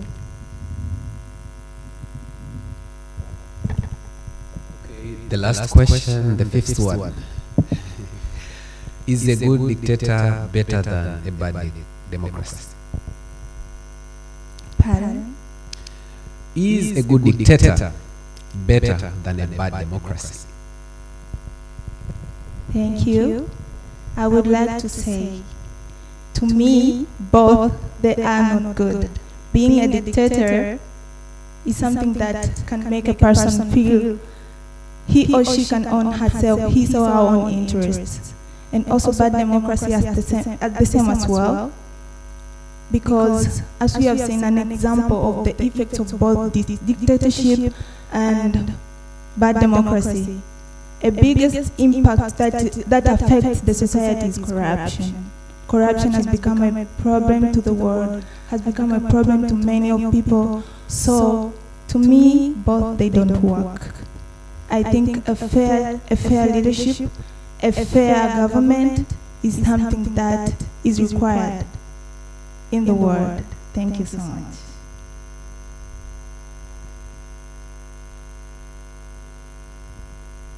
I would like to end my interview with few aspiration words. I would like to empower girls like true beauty isn't just about how you reflect yourself in the mirror. It's about how much you're purposeful and how much you would like to touch and uplift others to become the queen. So I'm here today to inspire other people, whether winning or not, but I would like to stand with girls who are purposeful, and I would like to inspire them that they are queens, they are enough, and they are able to change the world by any step, any opportunity, and any time they get a chance. Thank you so much, and have a good day. Dodoma, how are you feeling now? Come close here. I'm feeling great. Naona unakuja na vibe la vitini. Of course, from the capital city. Okay. I wish all the best, and maybe we're going to see you on the next round. Mungu akusaidie. I am not the judge to say that. Unaweza kushuka sasa hivi. Majaji wetu watatusaidia kusema if you deserve to be there or not. We have another beautiful lady all the way from Morogoro. Ladies and gentlemen, asante kwa kuendelea kutufuatilia kupitia YouTube channel za Miss Grand Tanzania. We are live from Dar es Salaam Serena Hotel for the Miss Grand Tanzania closed door interviews, and we have Miss Grand Morogoro. Unajisikiaje? Najisikia vizuri sana. Uko tayari kwa ajili ya interview? Uko tayari.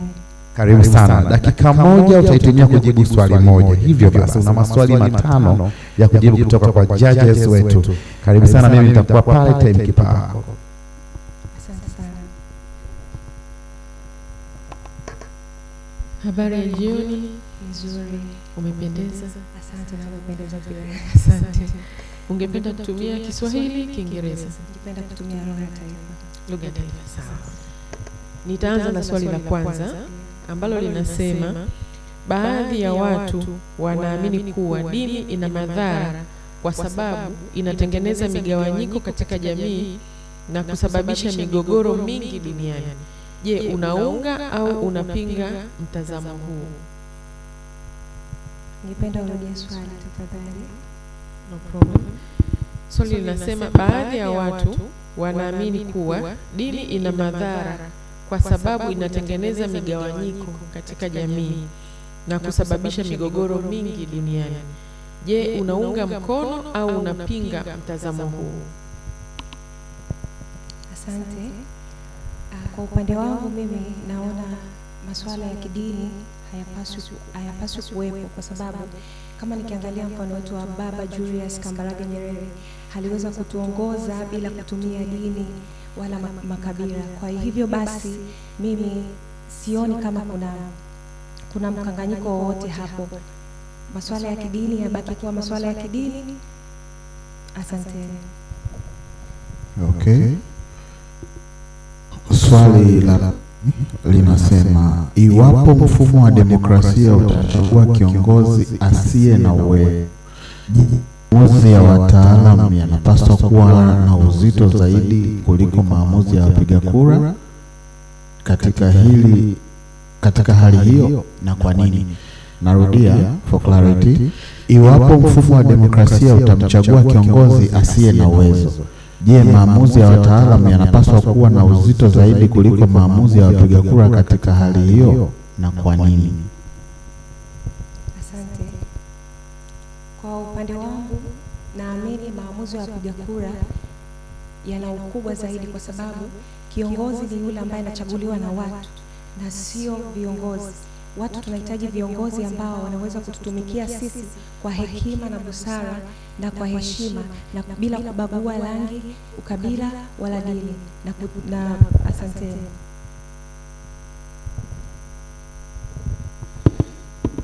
Swali namba 3.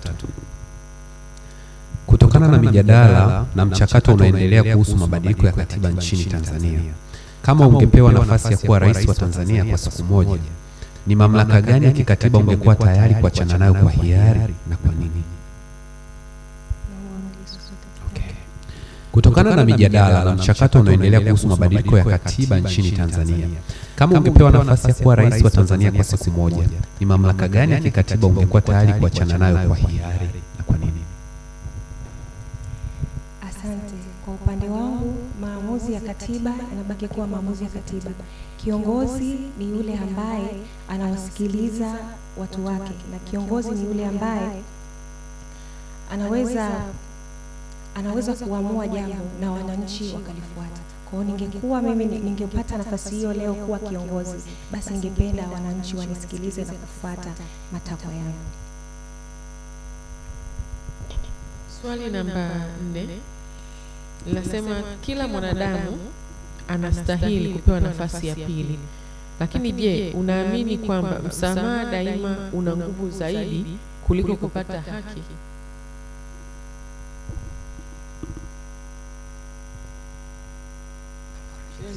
Okay. Kila mwanadamu anastahili kupewa nafasi ya pili. Lakini je, unaamini kwamba msamaha daima una nguvu zaidi kuliko haki?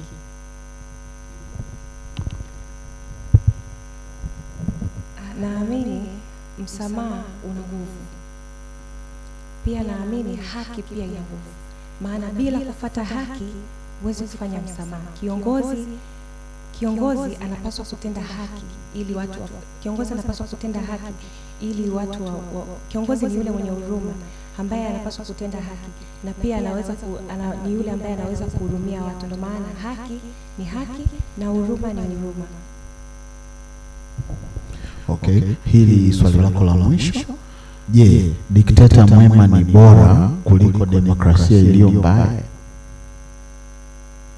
Dikteta mwema ni bora kuliko demokrasia iliyo mbaya.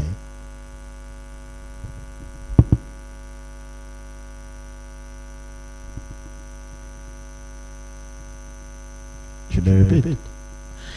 Je, dikteta mwema ni bora kuliko demokrasia iliyo mbaya? Kwa mimi naamini dikteta mwema ni bora kuliko demokrasia ambayo ni mbaya,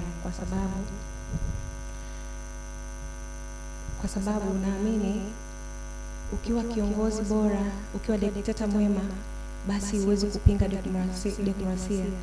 Unapaswa uifuate na wananchi waifuate pia.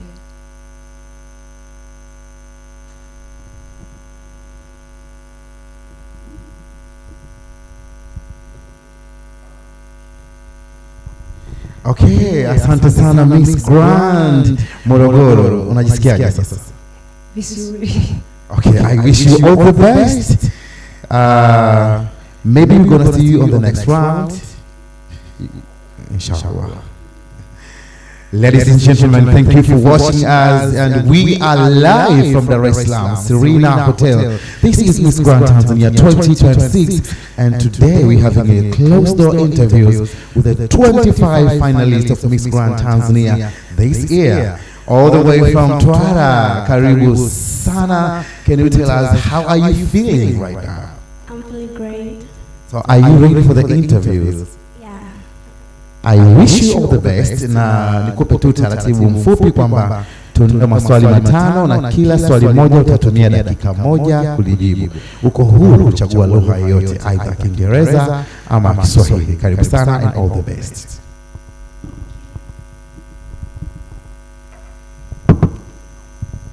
Habari. Salama. You're doing good. Okay. Utapenda kutumia lugha gani kujibia maswali haya? Nitatumia Kiswahili tafadhali. Kiswahili. Ndio. Tanzania. Okay. Swali namba 1.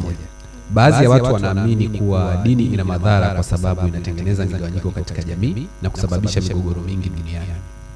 Je, unaunga mkono au unapinga mtazamo huu? Asante kwa swali. Nikianza kwa kupinga kwa dini zinatutenganisha. Dini ni mojawapo ya vitu ambavyo vinatuunganisha kiimani, lakini zinaweza kutenganisha kutokana na imani hizo kama zitatumika vibaya, pale ambapo tukichukulia mfano wa dini mbili tofauti, dini ya Kiislamu na dini ya Kikristo. Tuko tofauti, tunaokuwa na imani tofauti kutokana na viongozi ama mafundisho tunaopokea kupitia kwa viongozi wao. Vitakavyotumika vibaya ama sisi wapokeaji tutakapopokea vibaya, vina uwezo wa kututofautisha ama kutuletea migogoro. Mfano mzuri ni kwa upande wangu mimi nijichukulie. Mimi ni Mkristo na dhehebu yangu ni Msabato. Sisi tunaamini hatuli nguruwe kwenye upande wa chakula.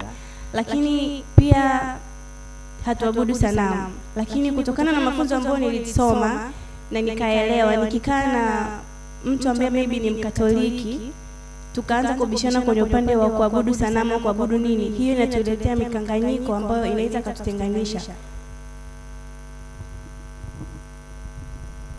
Thank you. Habari. Salama. Karibu. Asante. Swali la pili linasema, iwapo mfumo wa demokrasia utamchagua kiongozi asiye na uwezo, je, maamuzi ya wataalamu yanapaswa kuwa na uzito zaidi kuliko maamuzi ya wapiga kura katika hali hiyo? Kwa nini? Samahani, mborudi. Iwapo mfumo wa demokrasia utamchagua kiongozi asiye na uwezo, je, maamuzi ya wataalamu yanapaswa kuwa na uzito zaidi kuliko maamuzi ya wapiga kura katika hali hiyo? Kwa nini? Asante. Tukianza na kiongozi bora ni yule kiongozi ambaye anajua matatizo ya wananchi na anajua jinsi ya kwenda na kuwasaidia wananchi kutokana na matatizo wanayopitia. Ikiwa demokrasia imeweza kumteua mtu ama mtu kuwa kama kiongozi, inamaanisha kwamba waliona kitu ndani yake na wameona kwamba anafaa. Ikiwa hafai, kuna katiba, kuna baadhi ya viongozi wana uwezo wa kubadilisha. Thank you. Okay. Swali la 3. Kutokana na mijadala na mchakato unaoendelea kuhusu mabadiliko ya katiba nchini Tanzania, kama ungepewa nafasi ya kuwa rais wa Tanzania kwa siku moja, ni mamlaka gani ya kikatiba ungekuwa tayari kuachana nayo kwa hiari na kwa nini?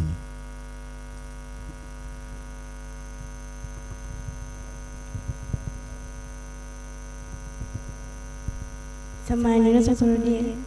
Kutokana na mijadala na mchakato unaoendelea kuhusu mabadiliko ya kikatiba nchini Tanzania, kama ungepewa nafasi ya kuwa rais wa Tanzania kwa siku moja, ni mamlaka gani ya kikatiba ungekuwa tayari kuachana nayo kwa hiari na kwa nini? Katiba imewekwa kutokana na mikakati pamoja na jinsi ya sisi tunavyoishi. Kama ningekuwa rais ama ningepewa nafasi ya kuwa rais ndani ya siku moja, ningeweza kutunga ama kuenenda mkataba ambao utakuwa sawa na wananchi ama Kama itatokea huo mkataba utakuwa unaleta mkanganyiko katika nchi yangu, nitakaa na viongozi walionizunguka na tutajua jinsi ya kulitatua. Okay. Swali namba 4. Kila mwanadamu anastahili kupewa nafasi ya pili. Lakini je, unaamini msamaha daima una nguvu zaidi kuliko kupata haki?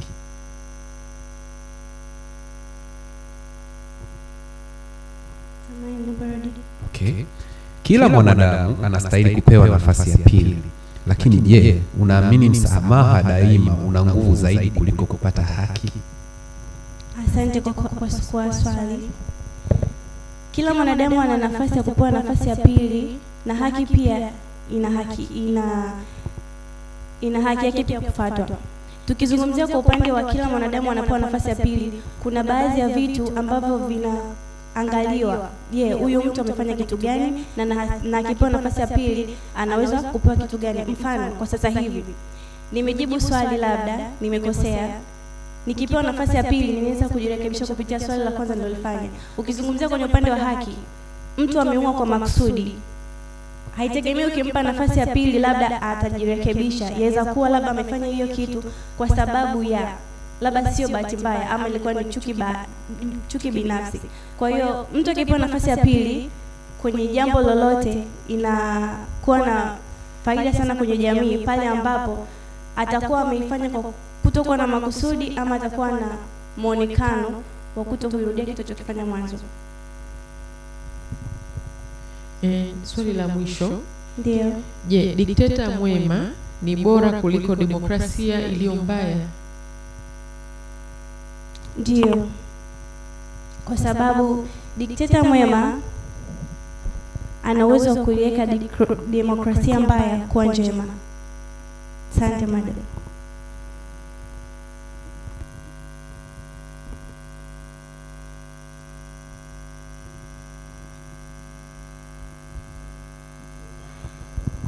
Asante sana Miss Grand Mtwara. How was your interview? It was great. Okay, thank you very much. Unaweza kuondoka sasa. I wish you all the best. Sasa hivi tunaenda kwenye kwa mrembo mwingine. Ni Miss Grand Mwanza. Karibu sana. Endelea kutufuatilia kupitia YouTube zetu channel. Unaweza kutumia upande huu. This is Miss Grand Tanzania 2026, and now we're having a Miss Grand Mwanza. Welcome to your interviews. Are you ready? How are you feeling now? I feel excited. Hello everyone. It's an absolute pleasure to meet you all. Thank you very much. You'll be having 5 questions, and each one you're going to use 1 minute to answer them.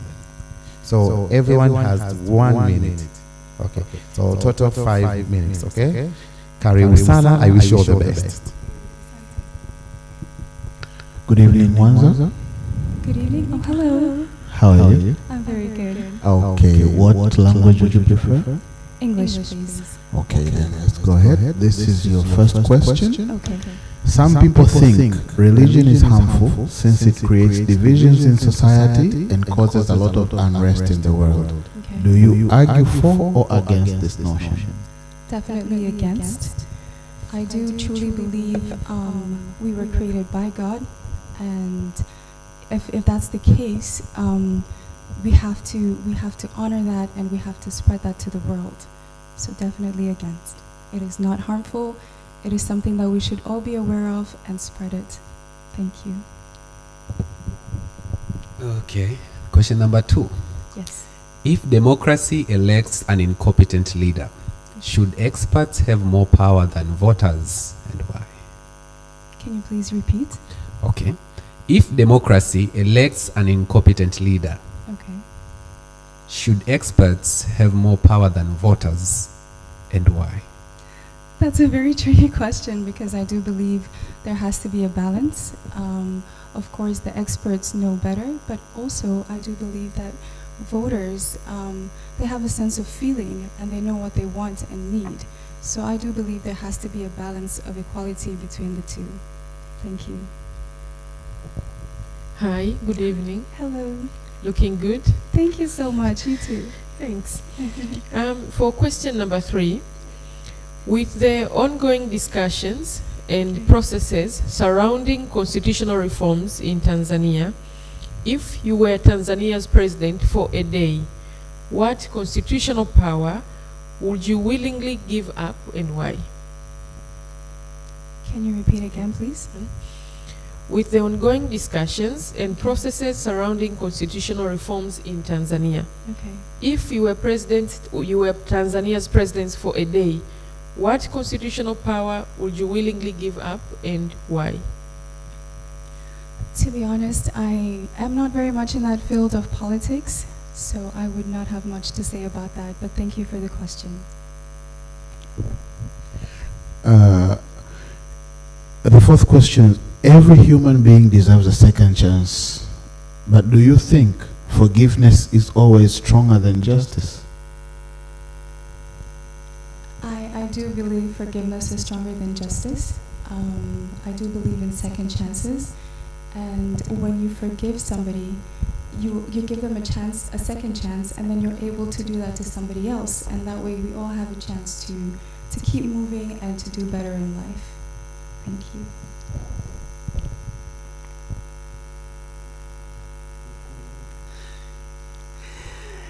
The final question. Yes. Is a good dictator better than a bad democracy? Is a good dictator Better than a bad democracy? That's a very tricky question. Can you repeat one more time, please? Is a good dictator Okay. better than a bad democracy? Good, bad. No. I do believe in human rights, equality, and democracy. Thank you.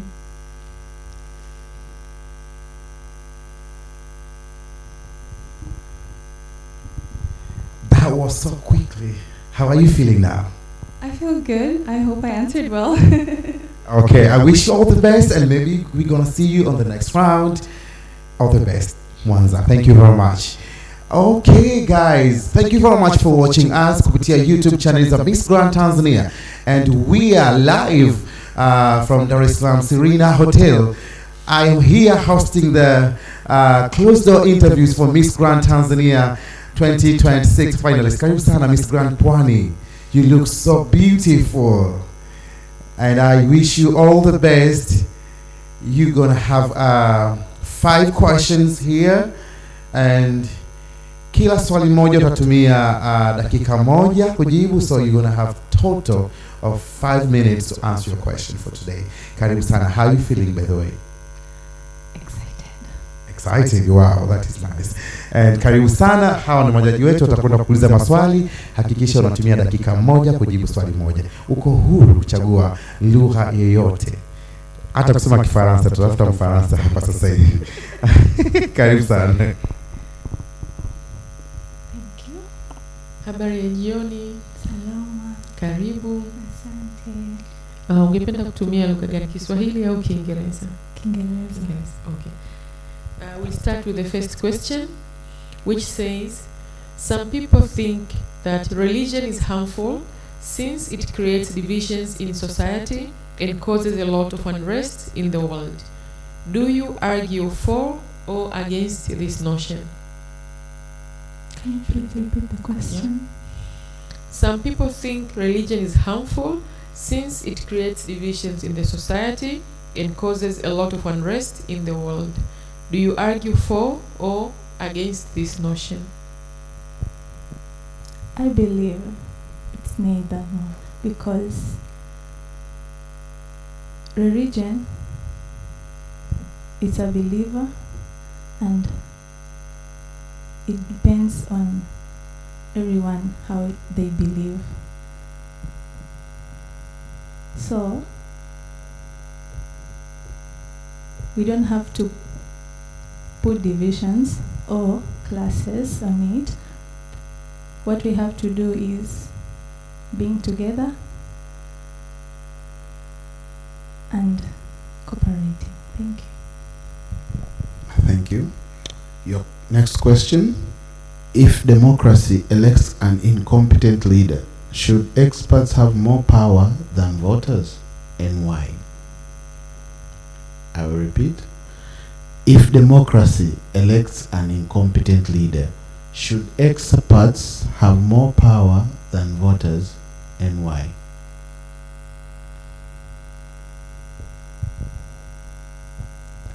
Thank you. I believe voters have more power.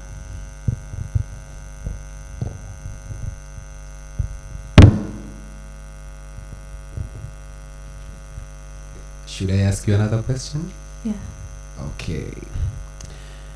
With the ongoing discussions and processes surrounding constitutional reforms in Tanzania, if you were Tanzania's president for a day, what constitutional power would you willingly give up, and why? Should I repeat it? Yeah. Okay. With the ongoing discussions and processes surrounding constitutional reforms in Tanzania, if you were Tanzania's president for a day, what constitutional power would you willingly give up, and why? Okay, I will bring my people together, and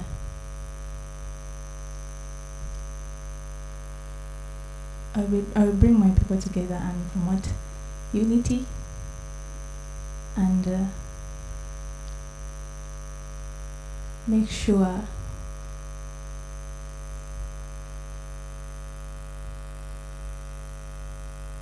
thank you.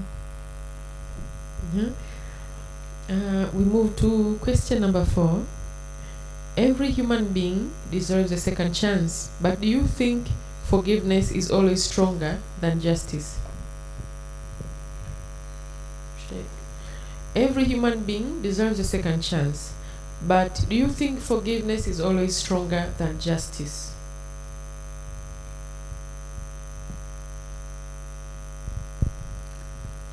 I believe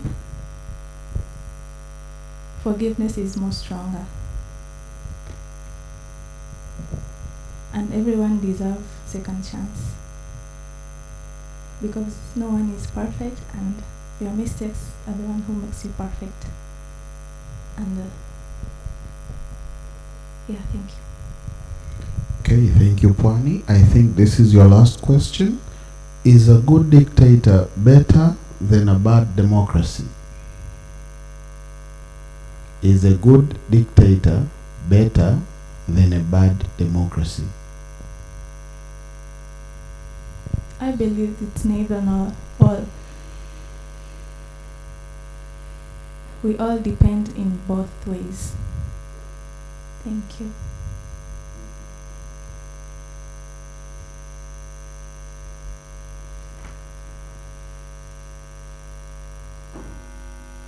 Asante sana Pwani. How was it? I didn't expect. Was so tough? Yeah. I wish you all the best. Okay, asante sana Miss Grand Pwani, and now anayefuata ni Miss Grand Ruvuma. Karibu sana.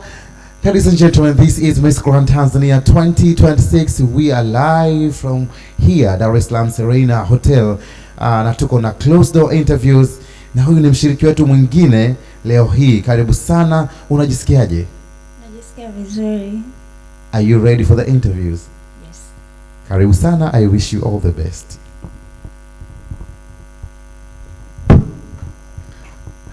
Good evening, Ruvuma.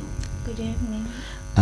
What language would you prefer, English or Swahili? Swahili, please. Okay, then your first question.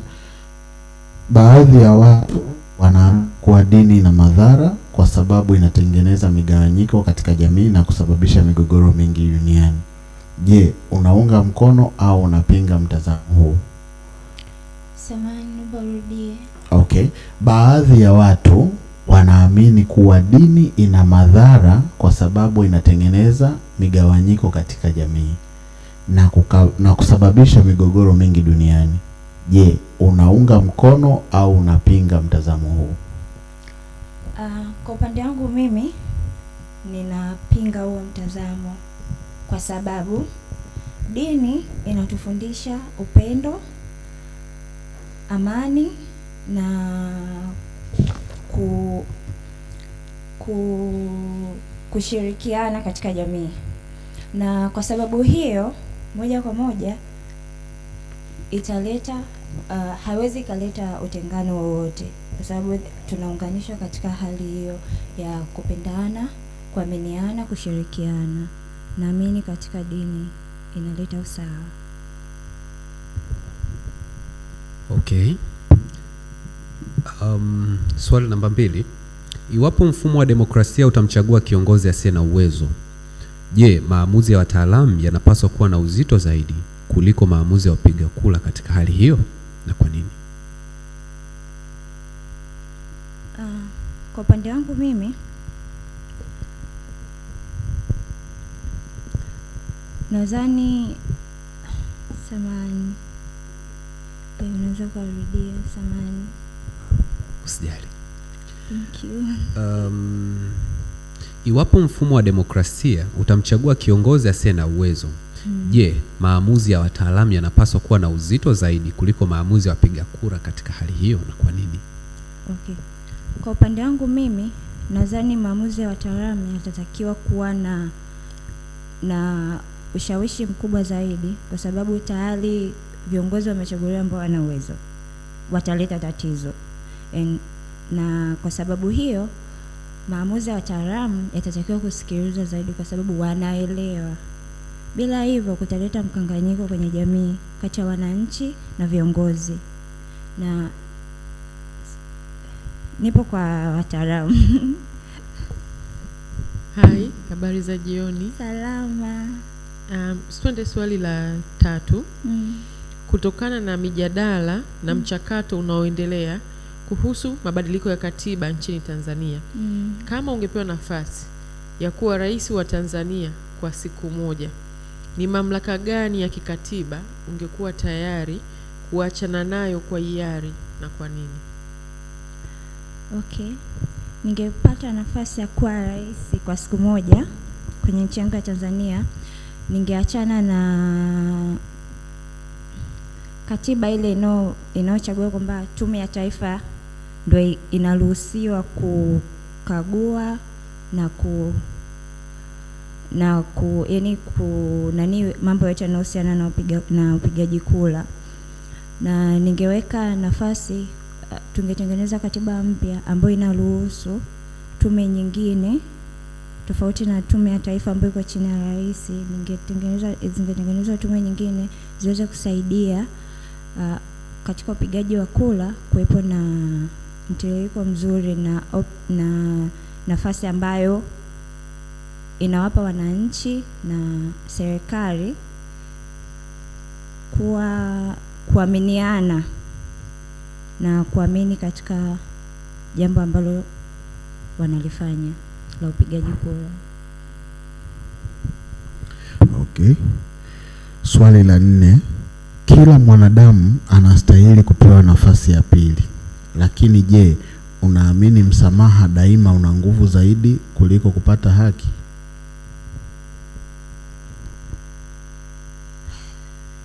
Kwa upande wangu naamini kupata haki zaidi kuliko msamaha, kwa sababu haki inamwezesha mtu kuwa katika nafasi sahihi, kutokuonewa, kujihisi katika hali ya ubinadamu sahihi. Lakini kusamehewa, unaweza ukamsamehe mtu na usimpe kile kitu ambacho ni muhimu. Haki unampa umuhimu. Kwa hiyo niko kwenye upande wa haki. Okay, swali la mwisho. Je, dikteta mwema ni bora kuliko demokrasia iliyo mbaya?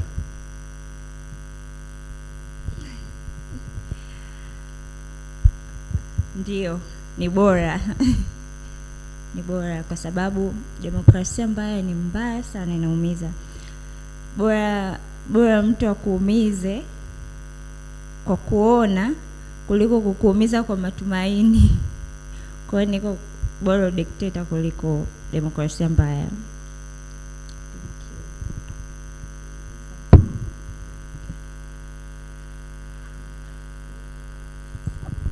Okay, asante sana Miss Grand Ruvuma.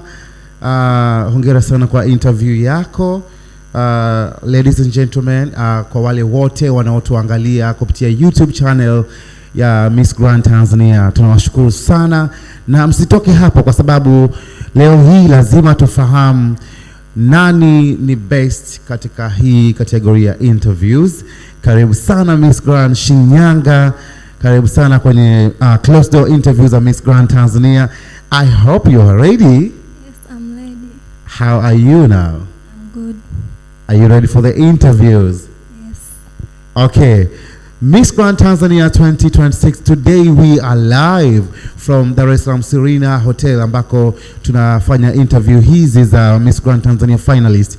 Jaji mmoja amepata uzuri kidogo, naomba tumsubiri afike. Yes.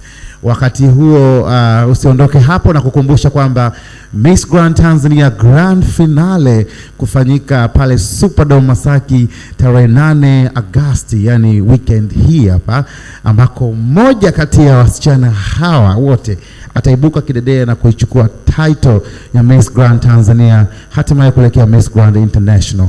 Ikumbukwe Miss Grand Tanzania inatoa nafasi 9 kwa warembo wote hawa 25. Kwa hiyo ukiachana na title Miss Grand Tanzania, kuna title nyingine 8 ambako warembo hawa watakwenda kuzipata hiyo siku na kupata fursa ya kuiwakilisha Tanzania katika mashindano makubwa duniani ya urembo.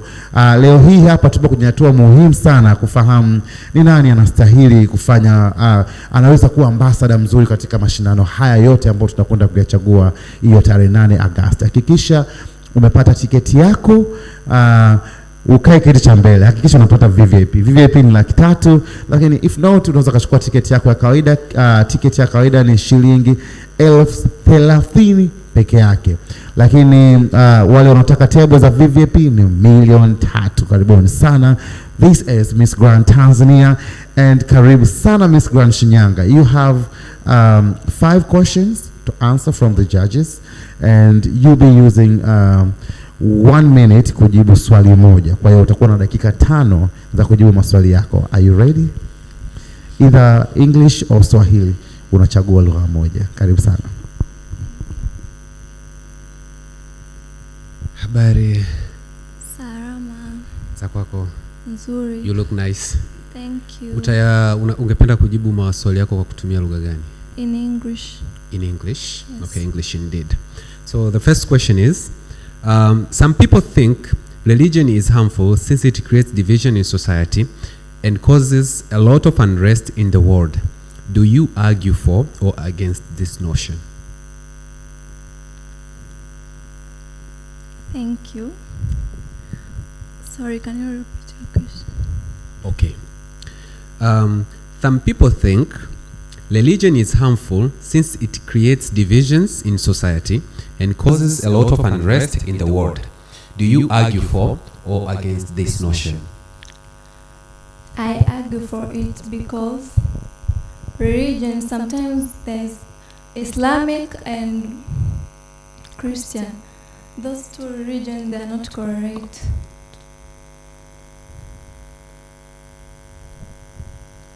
Hi, good evening. Good evening. We'll go to the second question. If democracy elects an incompetent leader, should experts have more power than voters, and why? Can I repeat? Yes. If democracy elects an incompetent leader, should experts have more power than voters, and why? Okay, thank you. Since democracy is the system where the government, people from the government choose their leaders through free and fair election. So, through democracy, people will choose their leaders who they want. So, yes. Okay. Your third question. With the ongoing discussions and processes surrounding constitutional reforms in Tanzania, if you were Tanzania's president for a day, what constitutional power would you willingly give up and why?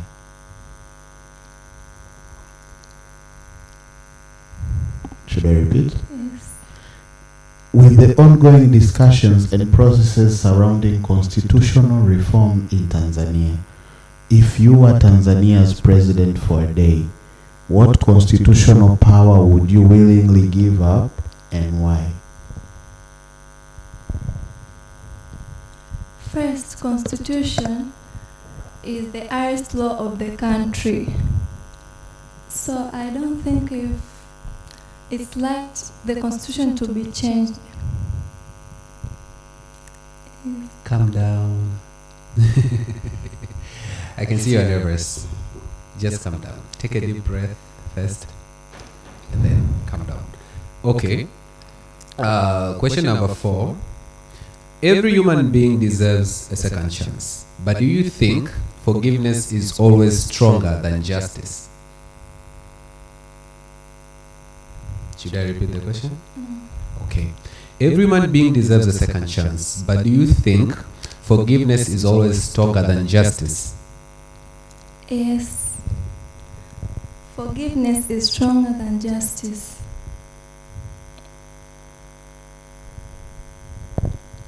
And for the last question, is a good dictator better than a bad democracy? Sorry. Is a good dictator better than a bad democracy?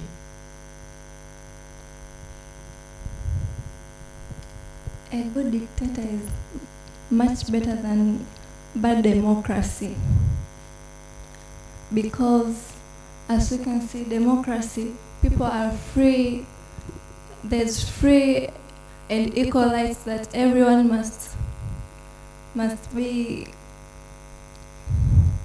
aware of his government.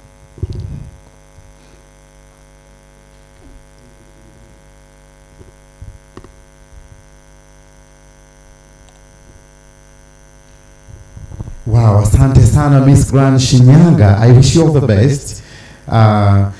Okay, this is Miss Grand Tanzania 2026. Wakati huo namwomba Miss Grand Simiyu aweze kuingia ndani kwa ajili ya closed door interviews. Kutokea hapa Dar es Salaam Serena Hotel, majaji wetu wako hapa tayari kukutana na wasichana 25. Tayari tumesha kutana na wasichana almost wote, bado wachache sana. Wamebakia wasichana kama 4 tu kumaliza shughuli hii. 5 akiwemo Simiyu. Okay. How are you, Simiyu? Karibu sana to your closed door interviews. You have 1 minute to answer 1 question. So you're going to have 5 questions. That means you will be having 5 minutes to answer all of them. Karibu sana. Thank you. Good evening, distinguished guests. Okay, good evening, Simiyu. Yes. What language would you prefer? I'll use English. Okay, let's get to the point. Your first question. Some people think religion is harmful since it creates division in society and causes a lot of unrest in the world. Do you argue for or against this notion? Well, to me, I don't think religion causes harmful. As for instance, in our country, Tanzania, we are divided into 2 religions, Muslim and Christian. And for that case, it doesn't bring any harm to us. We're all working as one and there's unity in our country. Thank you very much. Okay, question number 2. If democracy elects an incompetent leader, should experts have more power than voters, and why? Can you repeat the question, please? Okay. If democracy elects an incompetent leader, should experts have more power than voters, why? I'm sorry, for the last time. If democracy elects an incompetent leader, should experts have more power than voters, and why? Okay, in that case, I believe that voters should have more power, as we are the ones choosing the leaders, and if we see the leaders are not competent enough, they can allow us to choose the perfect leader. That is my take on that. Good evening. Good evening. Looking good. Thank you very much. Question number 3. With the ongoing discussions and processes surrounding constitutional reforms in Tanzania, if you were Tanzania's president for a day, what constitutional power would you willingly give up and why? Sorry, again? No problem. With the ongoing discussions and processes surrounding constitutional reforms in Tanzania, if you were Tanzania's president for a day, what constitutional power would you willingly give up and why? I would give up the law that on equal opportunities, as in our country, equal opportunity between men and women is not fully there. As we can see in the members of the parliament, 36 of it is women, but 63 of them is men. So for me, if I get one day a chance to lead the country, I would allow to have equal opportunities to both, as 50% female, 50% male. Okay. Your fourth question. Every human being deserves a second chance, but do you think forgiveness is always stronger than justice? Thank you.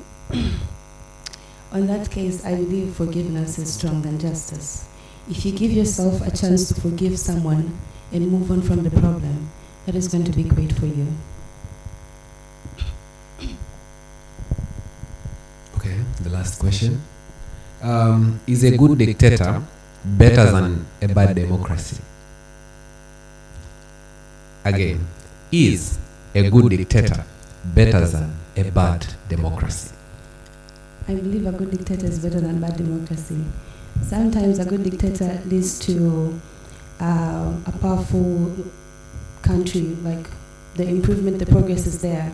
But if we have bad democracy, that means corruption is there, that means war will be inevitable. But if we have good dictators who know that this thing is right and they stand on their belief, then I'm sure our country will progress well.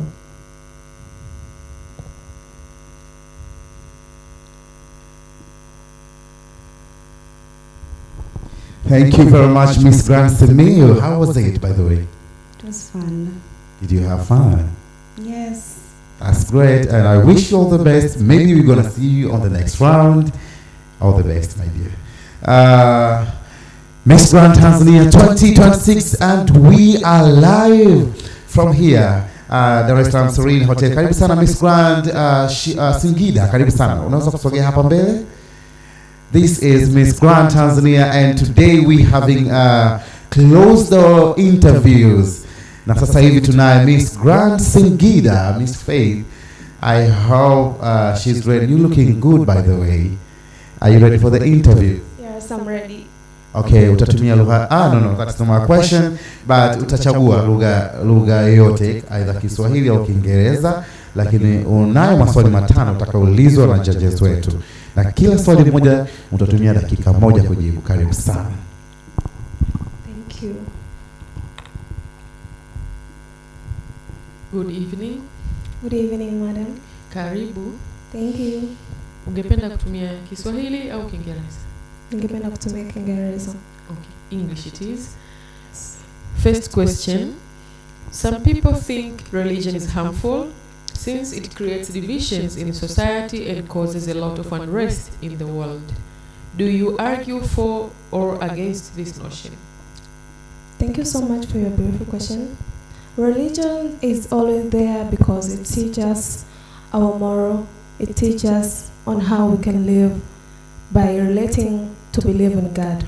But it doesn't mean that it can be the source of division in our societies, because we all believe in God, and we also believe that in different faithful, and we can make it being in one. So I don't believe that religion can be the source of division between different people. Thank you.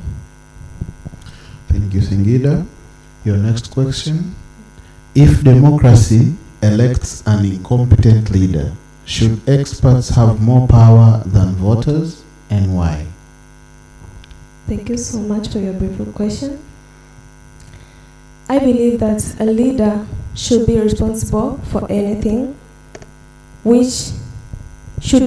leader should be responsible to lead people in the societies. It doesn't mean that all the voters should be the source to choose the leader, but the leader themselves should be responsible to lead the people. Thank you.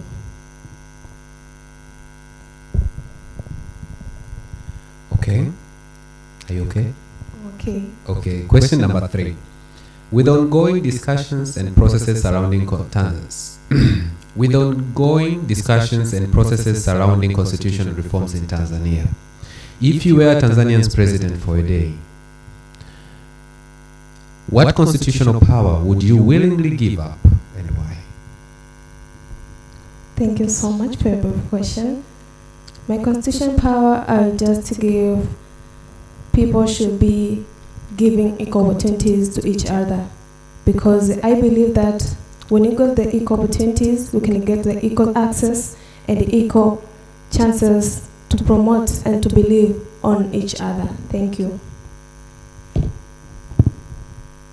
Back again, question number 4. Every human being deserves a second chance. But do you think forgiveness is always stronger than justice? Can you please repeat the question? Yeah. Every human being deserves a second chance. But do you think forgiveness is always stronger than justice? Okay. Yes.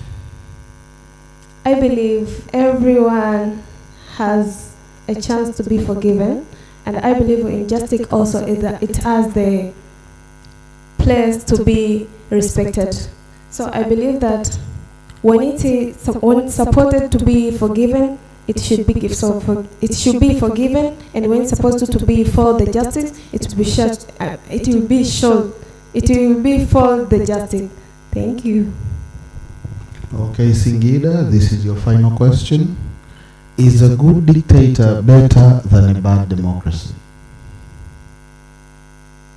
Is a good dictator better than a bad democracy? Thank you for your beautiful question.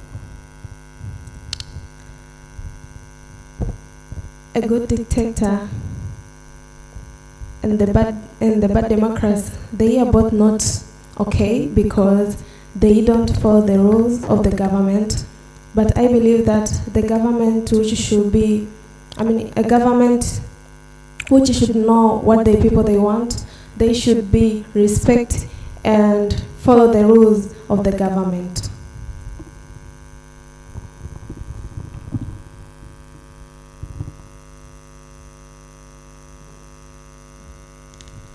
Singida, hongera sana, and how was it? Good and bad. No. How is it? It was good. Okay, asante sana. Asante sana kwa kuendelea kutuangalia. Unaweza kushuka sasa. Kwa kuendelea kutufuatilia kupitia YouTube channel zetu za Miss Grand Tanzania, and we are live from Dar es Salaam Serena Hotel. This is Miss Grand Tanzania 2026 closed door interviews. Mbele yangu namuona Miss Grand Songwe, very beautiful. Karibu sana, and I hope you are ready for the interview. Sindio? Yeah, I'm ready. Mpaka sasa unajisikiaje? I'm nervous, but I'm okay.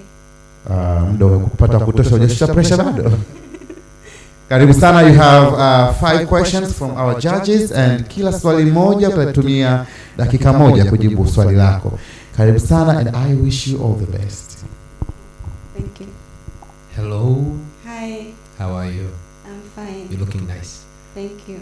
Swahili or English? English, please. Okay. The first question is, some people think religion is harmful since it creates division in society and causes a lot of unrest in the world. Do you argue for or against this notion? Okay, thank you. Should I repeat? Yeah, thank you. Okay. Some people think religion is harmful since it creates division in society and causes a lot of unrest in the world. Do you argue for or against this notion? I disagree. I think religion does not create religion. You can take it in different ways. Sometimes it can.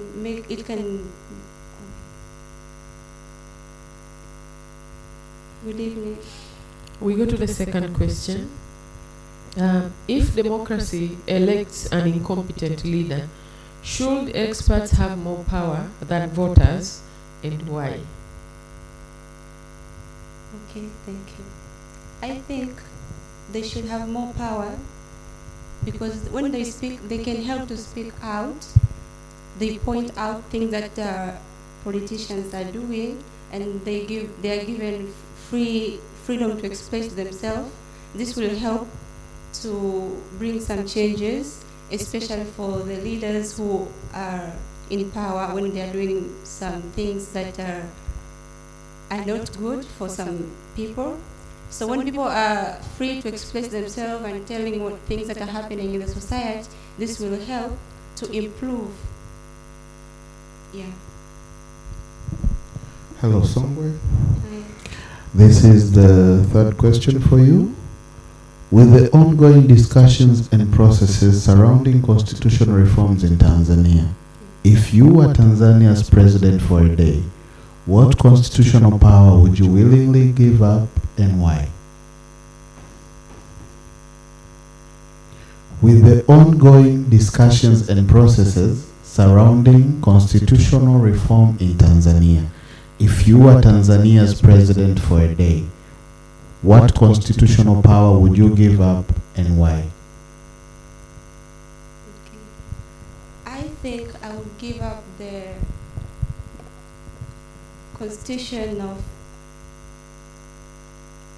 gender imbalance, because there is gender imbalance going on in our communities, and people are taking it more as vulnerable. There is some gender, like women, we are taking it as we are vulnerable when it comes in some cases, in some positions going in the community. We are saying that there is an equality going on, and so we are trying to, when we are trying to get something or access to any job or any kind of opportunities, we are trying to use it as an opportunity for us to gain something.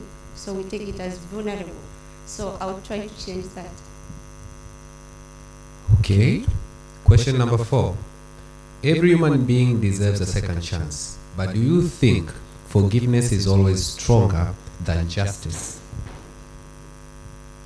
I believe forgiveness, people should be given second chance always, because it's easy to learn and from the mistakes. So when someone does a mistake and they are given opportunity, as they are forgiven, they can learn and improve themselves rather than not giving them an opportunity, the second opportunity, I mean. And for the last question, is a good dictator better than a bad democracy? Thank you. I think a good dictator is better, because in every country where there is development, there is a dictator behind. So when a dictator is leading or is on power, this can help the country to gain more development and improve different sectors, because it's hard to rule people without using force or using enough power in order to help to get more development or for the country to develop. I believe they need dictatorship.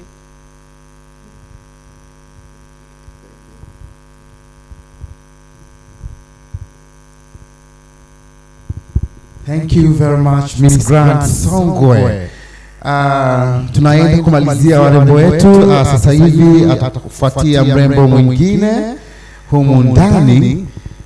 Yes, this is Miss Grant Tanzania 2026. We are live from here at Dar es Salaam Serena Hotel. We have the beautiful Miss Grant Tabora. Karibu, you can use this way. Karibu sana. Warembo wetu leo, nilisema Mwenge hautavuka kijiji kwa sababu lazima kila mmoja ashike hii mic na tumsikilize. Karibu sana. Majaji wetu wale pale. Tutakuwa na maswali 5 ya kujibu ambako kila swali moja tutatumia dakika moja. Karibu sana, and I wish you all the best.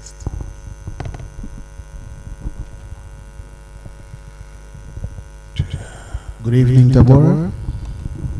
Good evening, Judge.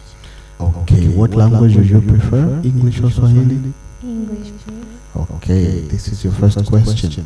Some people think religion is harmful since it creates division in society and causes a lot of unrest in the world.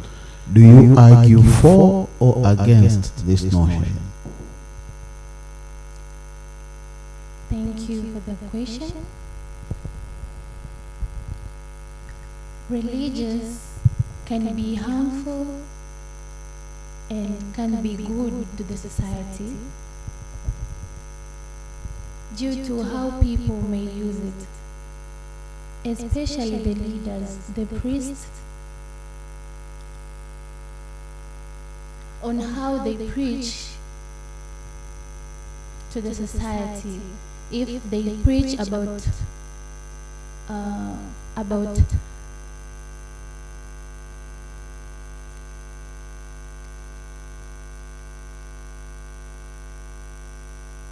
Thank you. Okay. Question number 2. Yes. If democracy elects an incompetent leader, should experts have more power than voters, and why? Again, I'm repeating to clarify. Okay. If democracy elects an incompetent leader, should experts have more power than voters, and why? Thank you. First, electors should elect incompetent leaders and not incompetent, because the society needs a person who is competent, transparent, and knows everything about leadership. And I believe there is no election can be done whereby incompetent leader is being selected. Thank you. Good evening. Good evening, Judge. Looking good? Thank you. Yeah, question number 3. With the ongoing discussions and processes surrounding constitutional reforms in Tanzania, if you were Tanzania's president for a day, what constitutional power would you willingly give up and why? I will strengthen the law concerning mental health issues, because mental health issues is among of human rights issues. People living with mental health issues should be treated with dignity, being supported to live happily with same to as the people with no mental health issues. So I will strengthen and promoting the law concerning mental health problem. Thank you. Thank you, Tabora. This is your fourth question. Every human being deserves a second chance, but do you think forgiveness is always stronger than justice? Thank you for the question. Should I repeat it? No. Okay. Forgiveness isn't stronger than justice. Justice builds peace by justice builds peace.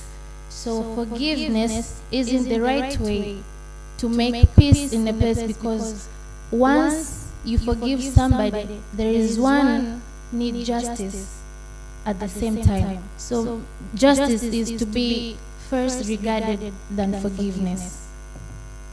Thank you.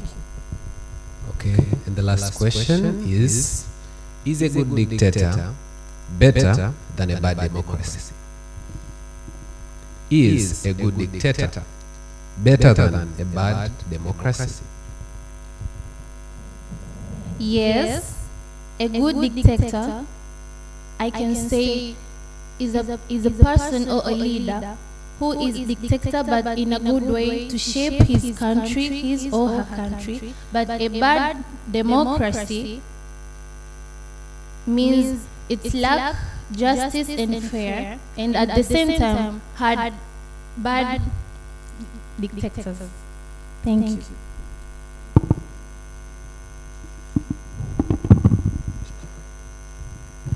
Thank you very much, Miss Grand Tabora. I wish you all the best. Mashabiki wote wa Miss Grand Tanzania, asanteni sana kwa kuendelea kutufuatilia kupitia Miss Grand Tanzania YouTube channel. Tunaruka hapa kutokea Serena Hotel jijini Dar es Salaam, ambako closed door interviews zinafanyika kumtafuta who is the best in interviews. And now we having the Miss Grand Tanga, so beautiful and posed. Karibu sana kwenye closed door interviews hapa leo hii. Utakuwa na nafasi ya kujibu maswali matano ambayo wenzako pia wamejibu hayo hayo. And kila swali moja utatumia dakika moja kujibu swali lako. Mimi nitakaa pale kama timekeeper wako, na wale ndio majaji wako wako tayari kwa ajili ya maswali. Karibu sana, and I wish you all the best. Good evening. Good evening. Habari yako? Umependeza. Thank you so much. Ungependa kutumia Kiswahili, Kiingereza? I would love to use English, please. That's great. I will start with the first question, Yes. which says, some people think religion is harmful since it creates divisions in the society and causes a lot of unrest in the world. Do you argue for or against this notion?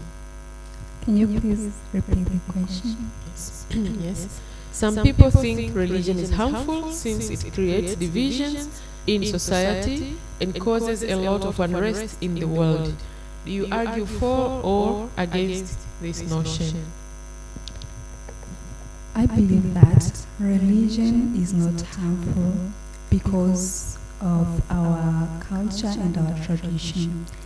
I see in Tanzania we have religions, which is Muslims and Christians, and they teach us how to be. They teach us how to be perfect, how to have a good manners. So I think religion is a good thing, and we have to continue with it. Thank you. Okay. The second question, if democracy elects an incompetent leader, should experts have more power than voters, and why? So repeat, please. If democracy elects an incompetent leader, should experts have more power than voters, and why?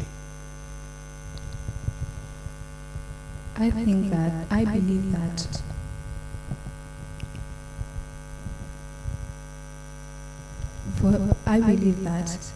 the one who chooses by votes has power, because we seen how leaders are starting from the down, like they are starting like we start in the different levels. Like we see teachers, doctors, and then they are becoming a big leader. So they do great things. Thank you.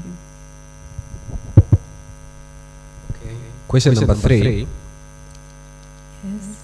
With ongoing discussions and processes surrounding constitutional reforms in Tanzania, if you were Tanzania's president for a day, what constitutional power would you willingly give up, and why?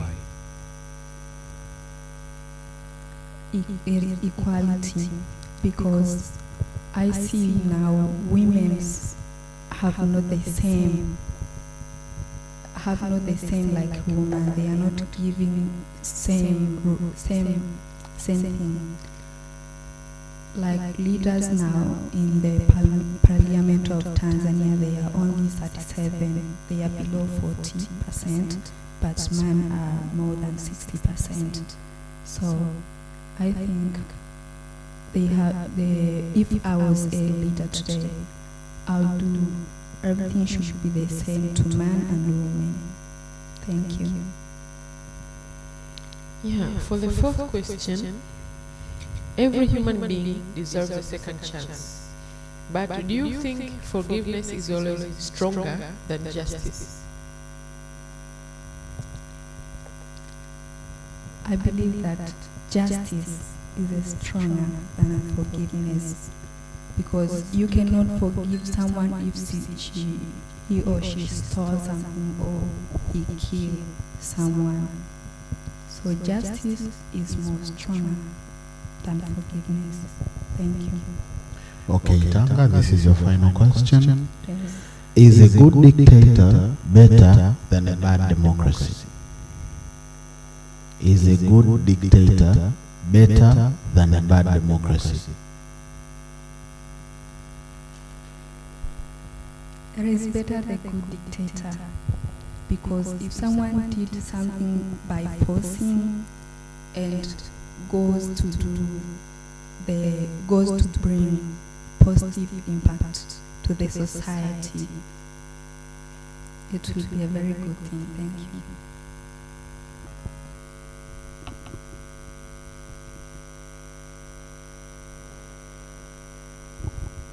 Thank you very much, Miss Grand Tanga. Hongera sana kwa interviews yako. Okay, endelea kufuatilia live hii ya Miss Grand Tanzania Closed Door interview. Karibu sana Miss Grand University. Huyu ni mrembo wetu wa mwisho leo hii kwenye hii interview ya Closed Door. This is Miss Grand Tanzania 2026 Closed Door interviews live from Serena Hotel, Miss Grand University. How are you? I'm really fine. Are you ready for the interview? Yes, I'm ready. You will be having 5 questions from our judges, and each question you're going to use 1 minute for it. Are you ready? Yes, I'm ready. I wish you all the best. Thank you so much. Hello. Hi. How are you? I'm fine. How does it feel to be the last one? Kind of nervous. Kind of nervous? Yeah. Shusha pressure kidogo. Sawa. Okay, utatumia lugha gani? Ningependelea kutumia lugha ya Kiswahili. Kiswahili. Ndio. Tunadumisha Utanzania. Okay. Swali la kwanza. Baadhi ya watu wanaamini kuwa dini ina madhara kwa sababu inatengeneza migawanyiko katika jamii na kusababisha migogoro mingi duniani. Je, unaunga mkono au unapinga mtazamo huu? Samahani, unaweza kurudia? Okay. Baadhi ya watu wanaamini kuwa dini ina madhara kwa sababu inatengeneza migawanyiko katika jamii na kusababisha migogoro mingi duniani. Je, unaunga mkono au unapinga mtazamo huu? Ninapinga mtazamo huo kwa sababu dini ndo kitu au chanzo ambacho kinatukutanisha watu. Mfano, watu ambao wanaenda Maka kwa ajili ya kuswali, lakini wengine pia wanaenda kwa ajili ya kutubu. Tunakutana watu wa mataifa tofauti tofauti tukianzia hapo. Lakini kitu cha pili, dini inatukutanisha na watu ambao hatukuwahi kutarajia kwamba tutakutana nao katika sehemu tofauti tofauti. Na kitu cha mwisho, dini inatujengea sisi tuwe na upendo kutokana na yale mafundisho ambayo tunayapata kutoka kwa viongozi wetu wa dini, ndio anatusababisha sisi tuwe na upendo, lakini pia tudumishe umoja. Asante. Habari. Salama. Umemaliza mitihani? Nimemaliza. Sana. Asante sana. Karibu. Asante. Twende swali la pili ambalo linasema, iwapo mfumo wa demokrasia utachagua kiongozi asiye na uwezo, je, maamuzi ya wataalamu yanapaswa kuwa na uzito zaidi kuliko maamuzi ya wapiga kura katika hali hiyo, na kwa nini? Asante kwa swali. na ningependa kulijibu kama ifuatavyo. Endapo kiongozi atakuwa hajakidhi kile ambacho kinahitajika kiongozi kuwa nacho, uongozi wa juu unabidi uchukue nafasi ya kuchagua kiongozi ambaye atakuwa ana uwezo wa kuwasaidia wananchi kwa namna moja au nyingine, lakini sio tu kusikiliza wananchi nini wanakitaka kutokana na ile, tunaweza tukasema kwamba wanapenda ile ushabiki. Tukiweka ushabiki pembeni na kuchagua kiongozi ambaye anafaa, hiyo itaweza kutusaidia sisi kupata kiongozi ambaye aliye bora. Asante. Swali lako la 3 linasema, kutokana na mijadala na mchakato unaoendelea kuhusu mabadiliko ya katiba nchini Tanzania, kama ungepewa nafasi ya kuwa rais wa Tanzania kwa siku moja, ni mamlaka gani ya kikatiba ungekuwa tayari, kwa hiari na kwa nini? Samahani, unaweza kurudia swali? Kutokana na mijadala na mchakato unaoendelea kuhusu mabadiliko ya katiba nchini Tanzania, kama ungepewa nafasi ya kuwa rais wa Tanzania kwa siku moja, ni mamlaka gani ya kikatiba ungekuwa tayari kuachana nayo kwa hiari na kwa nini? Asante kwa swali. Kitu cha kwanza kabisa lazima tuipitie katiba, tuangalie ni kipengele gani au ni sehemu gani ambapo watu wanahitaji katiba ibadilishwe. Yaani lazima ujue chanzo kwa nini watu wanataka katiba ibadilishwe. Lazima ujue kuna sehemu kama wananchi hawapo sawa nayo, then mtakaa chini kwa ajili ya kuyazungumza, then utasikiliza mawazo ya wananchi, nini wanataka na nini kiongezwe, nini kipunguzwe. Lakini huwezi kuchukua maamuzi ya haraka kubadilisha katiba wakati kuna vitu ambavyo viko sawa lakini watu wanataka vibadilishwe, labda wengine kwa maslahi yao au wengine kwa ajili tu ya ubishani wa vyama. Asante. Swali namba 4. Kila mwanadamu anastahili kupewa nafasi ya pili. Lakini je, unaamini msamaha daima una nguvu zaidi kuliko kupata haki? Naweza kurudia? Kila mwanadamu anastahili kupewa nafasi ya pili. Lakini je, unaamini msamaha daima una nguvu zaidi kuliko kupata haki? Asante kwa swali. Nitalijibu kama ifuatavyo. Msamaha una nguvu, lakini haki, kupata haki ni kitu cha kwanza. Mtu hawezi kukunyima haki yako ni kwa sababu alikukosea kwa mara ya kwanza. Hata akikuomba msamaha utamsamehe, lakini hauwezi kusahau nini alifanya kwenye maisha yako. Hiyo ni moja. 2, kubadilisha mtazamo wa yule mtu kukuona kwa utofauti tena itakuwa ni jambo gumu. Kumpatia mtu haki yake ni jambo ambalo linaweza likaponya, kwa sababu mtu unaweza akakuomba msamaha lakini mwisho wa siku akarudia makosa yale yale, kwa sababu sisi binadamu sio wakamilifu. Tunaomba msamaha, yes, tutasamehewa, mambo yatabadilika, lakini kumpatia mtu haki yake, kile kitu ambacho ni stahiki yake, ni kitu cha muhimu. Asante. Swali la mwisho. Je, dikteta mwema ni bora kuliko demokrasia iliyo mbaya? Naweza kurudia? Ndio. Je, dikteta mwema ni bora kuliko demokrasia iliyo mbaya? Asante. Na nitajibu kama hivi.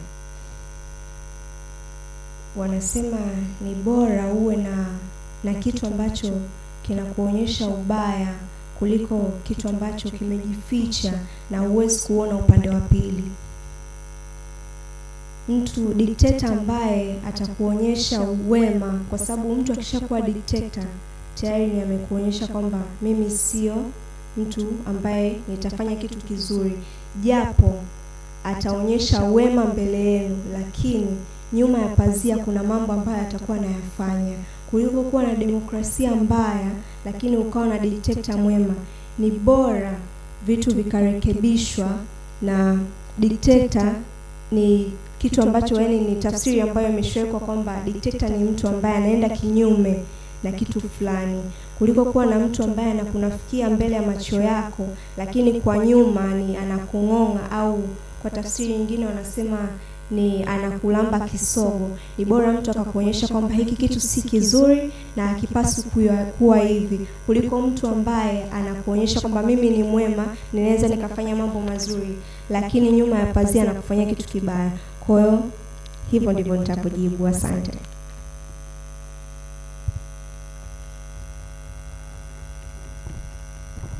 Asante sana Miss Grand University, hongera sana. To be honest, I wish you all the best. Maybe we're gonna see you on the next round. Unaweza kushuka sasa hivi. This is Miss Grand Tanzania 2026.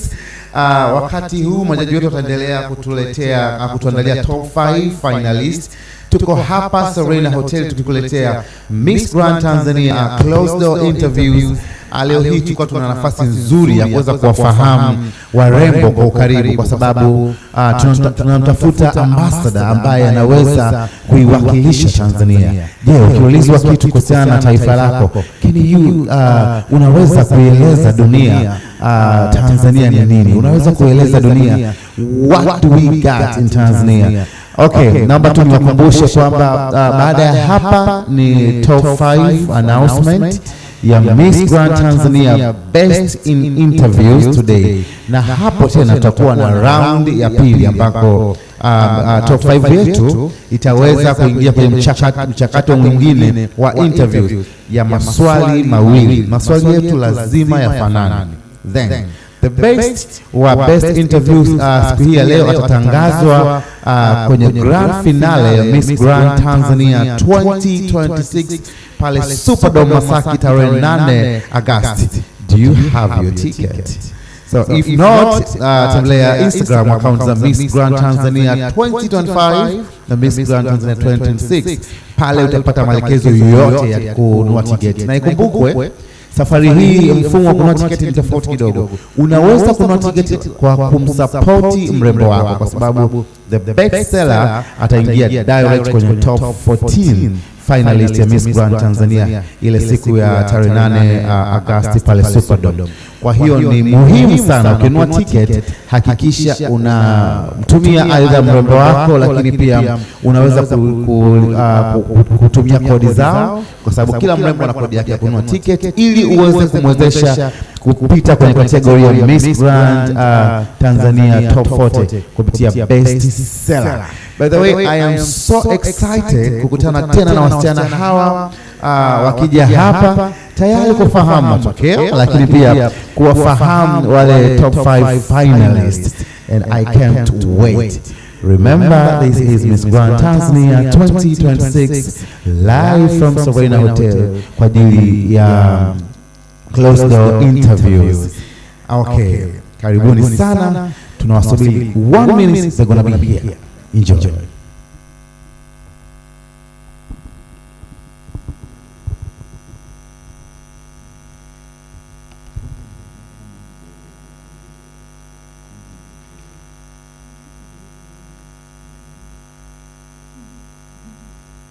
Okay, we will be back soon after 2 minutes. Karibuni sana na endelea kufuatilia. Are you ready for the top 5 huko uliko? You can say yes. Asante sana. I'll be back na top 5 finalists. Asante.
Okay, majaji wetu wamefanya kazi ngumu sana kutuletea finalists kwenye hii category ya Miss Grand Tanzania Closed Door Interviews leo hii hapa Serena Hotel. To be honest, until now I wish all of you the best. Tutakuwa na kutangaza finalist. Tulitakiwa tu na top 5 finalists ya Miss Grand Closed Door Interview leo hii, lakini kwa sababu ya kufungana marks zenu tutakuwa na top 6. Hongera sana. Ndugu mpenzi unayetufuatilia kupitia YouTube channel yetu ya Miss Grand Tanzania, usiondoke hapa kwa sababu leo hii tunakwenda kufahamu who is the best in interviews, and sasa hivi nakwenda kutangazia top 6 finalists ya Miss Grand Closed Door Interview. Nikikutangaza utasimama, utakuja hapa mbele. Hawa wataingia kwenye next round ambako watakuwa na maswali mawili ya kuyajibu, ambapo baada ya hapo tutakuwa na top 3 ambapo mshindi kwenye top 3 atatangazwa tarehe 8 Agosti pale Superdome Masaki. Are you ready? And the first contestant making to the top 6 finalists of Miss Grand Tanzania Closed Door Interview leo hii is Miss Grand Rukwa. Hongera sana. Karibu sana hapa mbele kwa sababu wewe ni finalist, and I wish you all the best. Ladies, mnaweza mkampigia makofi. Mshiriki mwingine anayekuja hapa mbele ni Miss Grand University. Mshiriki anayefuatia hapa si mwingine ni Miss Grand Simiyu. Makofi kwake kwa sababu yeye pia ni finalist wa Miss Grand Closed Door Interview, ni Miss Grand Kigoma. Hongera sana. Ladies, can you make more makofi zaidi kwake Miss Grand Arusha. And the last one in this list is Miss Grand Dodoma. Hongereni sana finalists wote wa Miss Grand Tanzania Closed Door Interview. You guys mmefanya kazi nzuri sana, na hatimaye sasa hivi tunakwenda kwenye round nyingine ya interview hizi. Tutakuwa na maswali mawili sasa. Ila sasa this is gonna be your audience. Hamtaondoka hapo wasichana, sawa? So tutakwenda ku witness round 2 for Miss Grand Closed Door Interview right now. Lakini nyie finalist wote naomba nje. Hongereni sana Makofi kwao tafadhali. Okay, kwa wewe mtazamaji unatufuatilia kupitia YouTube channel za Miss Grand Tanzania, na kukumbusha we are live from Dar es Salaam Serena Hotel, hapa ambako Closed Door Interviews za Miss Grand Tanzania 2026 zinafanyika. We have already the top 6, and uhakika ni kwamba tutakuwa na top 3 finalists leo hii, na mshindi kutangazwa Superdome Masaki tarehe 8 Agosti. Karibu sana. Okay, are you ready?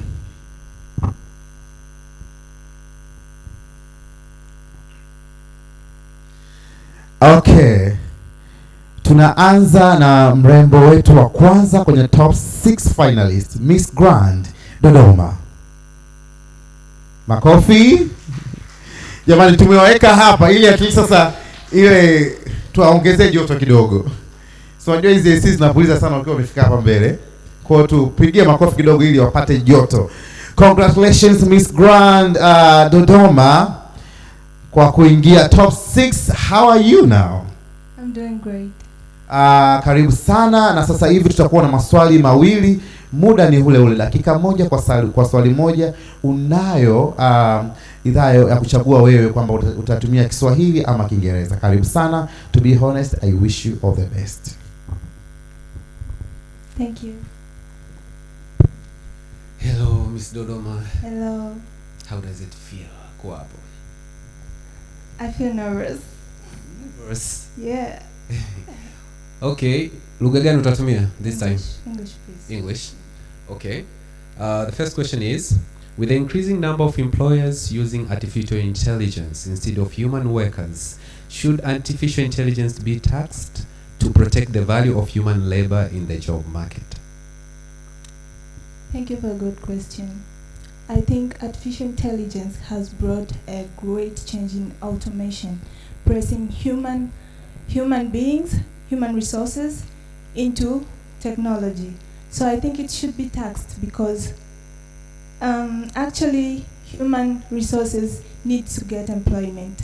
People are struggling, people are studying hard, our parents are paying school fees, and they hope for the best that to see us employed.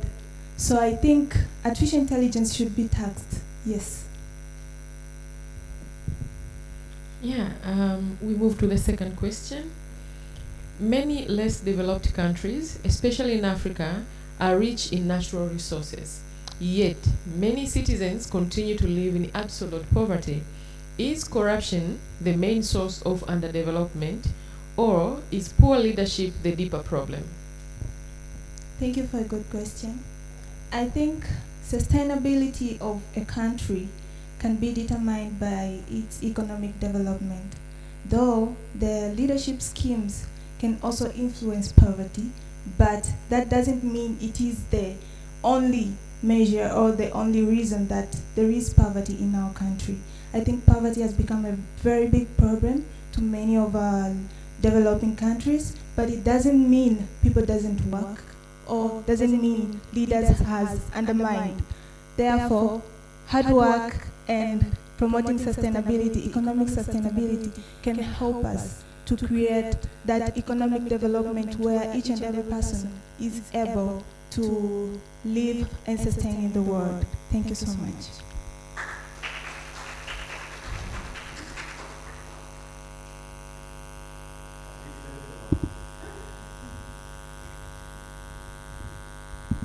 Asante sana Miss Grand Dodoma. Unaweza kurudi sasa. Wow. Makofi kwake tafadhali. Nilimisi hicho kitu sana jamani. Sasa hivi tunaelekea kwenye msichana mwingine ambaye amefanikiwa kuingia kwenye top 6 finalist, na si mwingine ni Miss Grand Arusha. Karibu sana. Utakwenda kuulizwa maswali mawili ukiwa na uhakika na lugha unayochagua. Hongera sana kwanza. How you feeling to be in the top 6? I'm, to be honest, excited. Wow. Kama kawaida majaji wako pale wako tayari kukuuliza. Congratulations, Arusha. Thank you, Andrew. Okay. Once again, what language would you like to choose? English, please. Okay, this is your first question. With the increasing number of employers using artificial intelligence instead of human workers, should artificial intelligence be taxed to protect the value of human labor in the job market? To my perspective, I believe AI is neither good nor bad. It's a tool, and as a tool is how we people use it. I believe if we can use it in a very responsible way, AI, we have seen how AI transform our education, we have seen how it transforms communication, and even in labor opportunity. But if it can be used in a very bad way, it can lead to destruction of private and also loss of labor. So I believe what we need to do is to use AI in a very responsible way and ethical way so that we can have a good world. Thank you.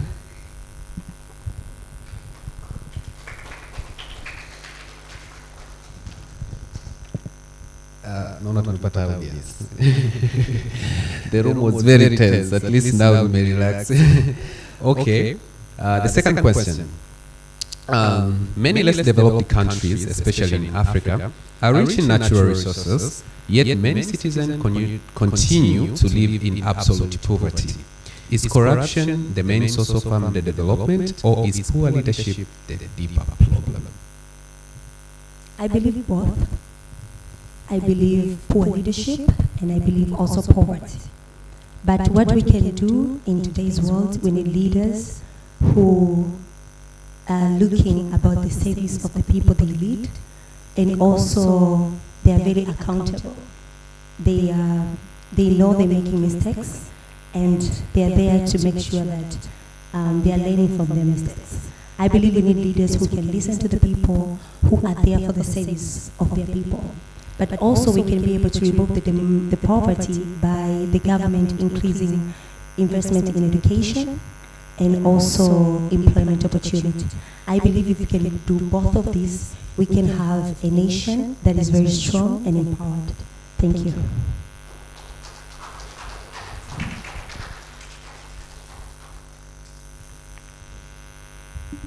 Thank you very much. I wish all the best. Maybe we're gonna see you in the next round. I don't know, because I am not the judge.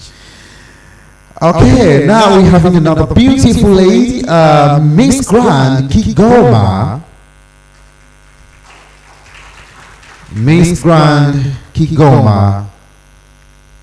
Karibu sana, because you are in the next round.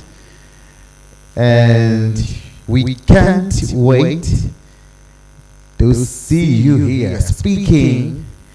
Wasichana wengine kwa jua wameingia top 5, top 6. Okay. Karibu sana, ongera sana.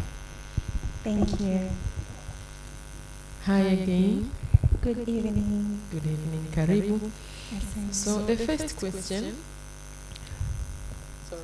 Which language would you like to use? English. Okay. Thanks.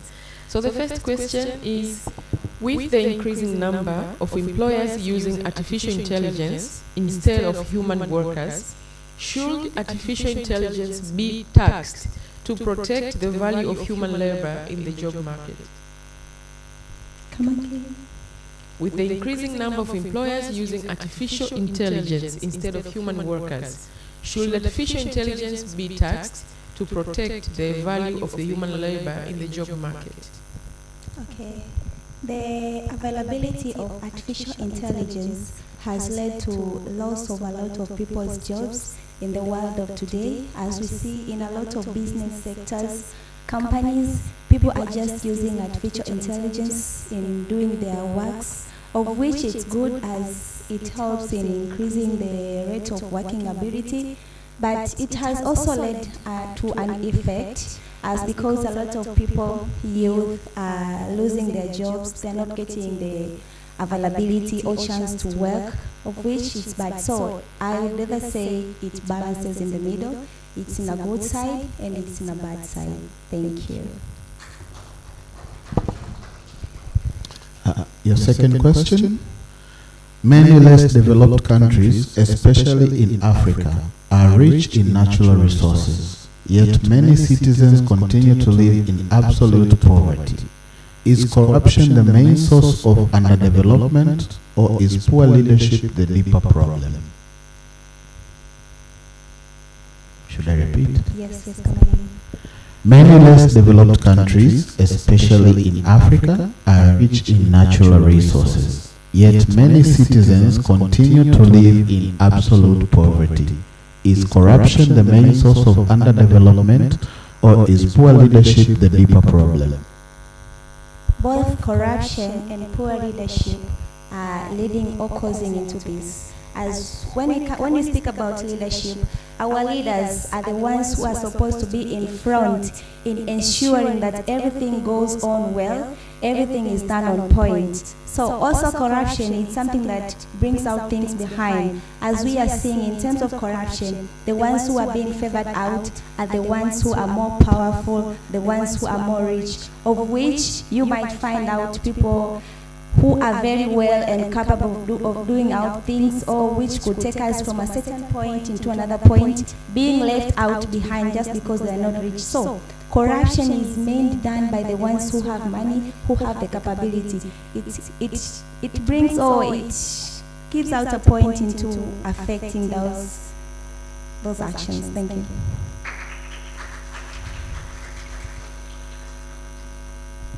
Thank you very much, Kigoma. I wish you all the best. Okay, we have another beautiful lady hapa kwenye stage tena kwa raundi ya pili, Miss Grand Semeo. Karibu sana ndani tena kwa ajili ya second round ya hii interview muhimu sana leo hii. Makofi kwake Miss Grant Semiu. Janet, congratulations for you for making to the top 6, and how are you feeling at the moment? I'm honored. Wow. Karibu sana hapa na utakwenda kuwa na maswali mawili kutoka kwa judges. I wish you all the best. Good evening once again. Good evening. How are you?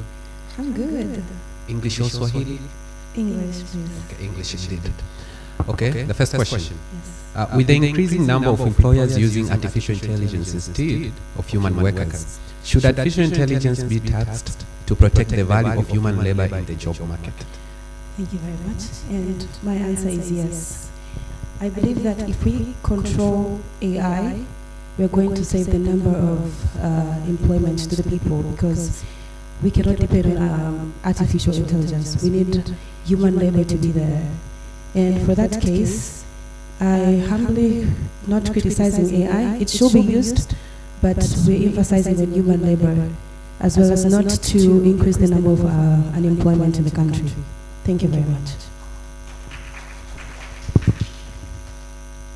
Moving to the second question.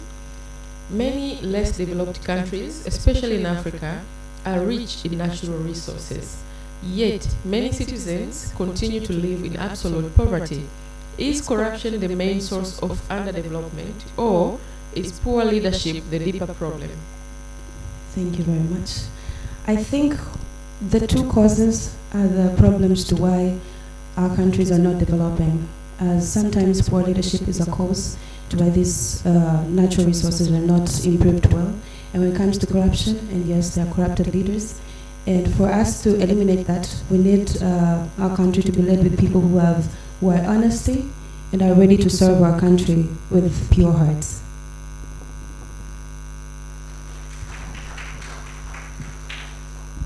Thank you, Miss Grant Semiu. Makofi kwake tena. Jamani, she is in the top 6. Mpigeni makofi tafadhali. And we have Miss Grant University. Ongera sana. Mrembo kutoka vyuo vikuu hapa Miss Grant Tanzania. Nakupa hongera sana kwa kuingia top 6 finalists, and you are coming for the next round. To be honest, I wish you all the best, because tunaelekea sasa hivi kwa top 3 finalists. How are you? I'm fine. Are you ready for the interview? Yes, I'm. Karibu.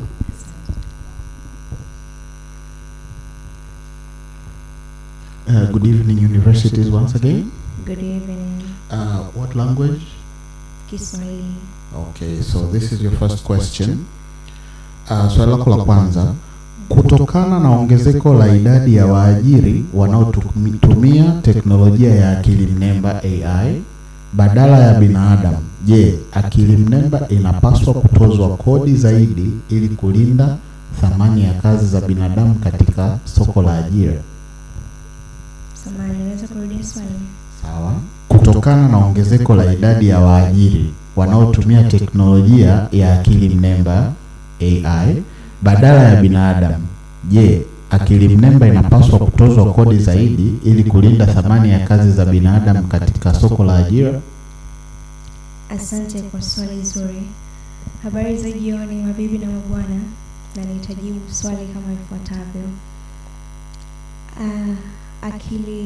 Akili mnemba au AI kutozwa kodi, wale watu ambao ni waajiri ambao ni wanatengeneza AI wanapaswa kutozwa kodi kwa sababu zifuatazo.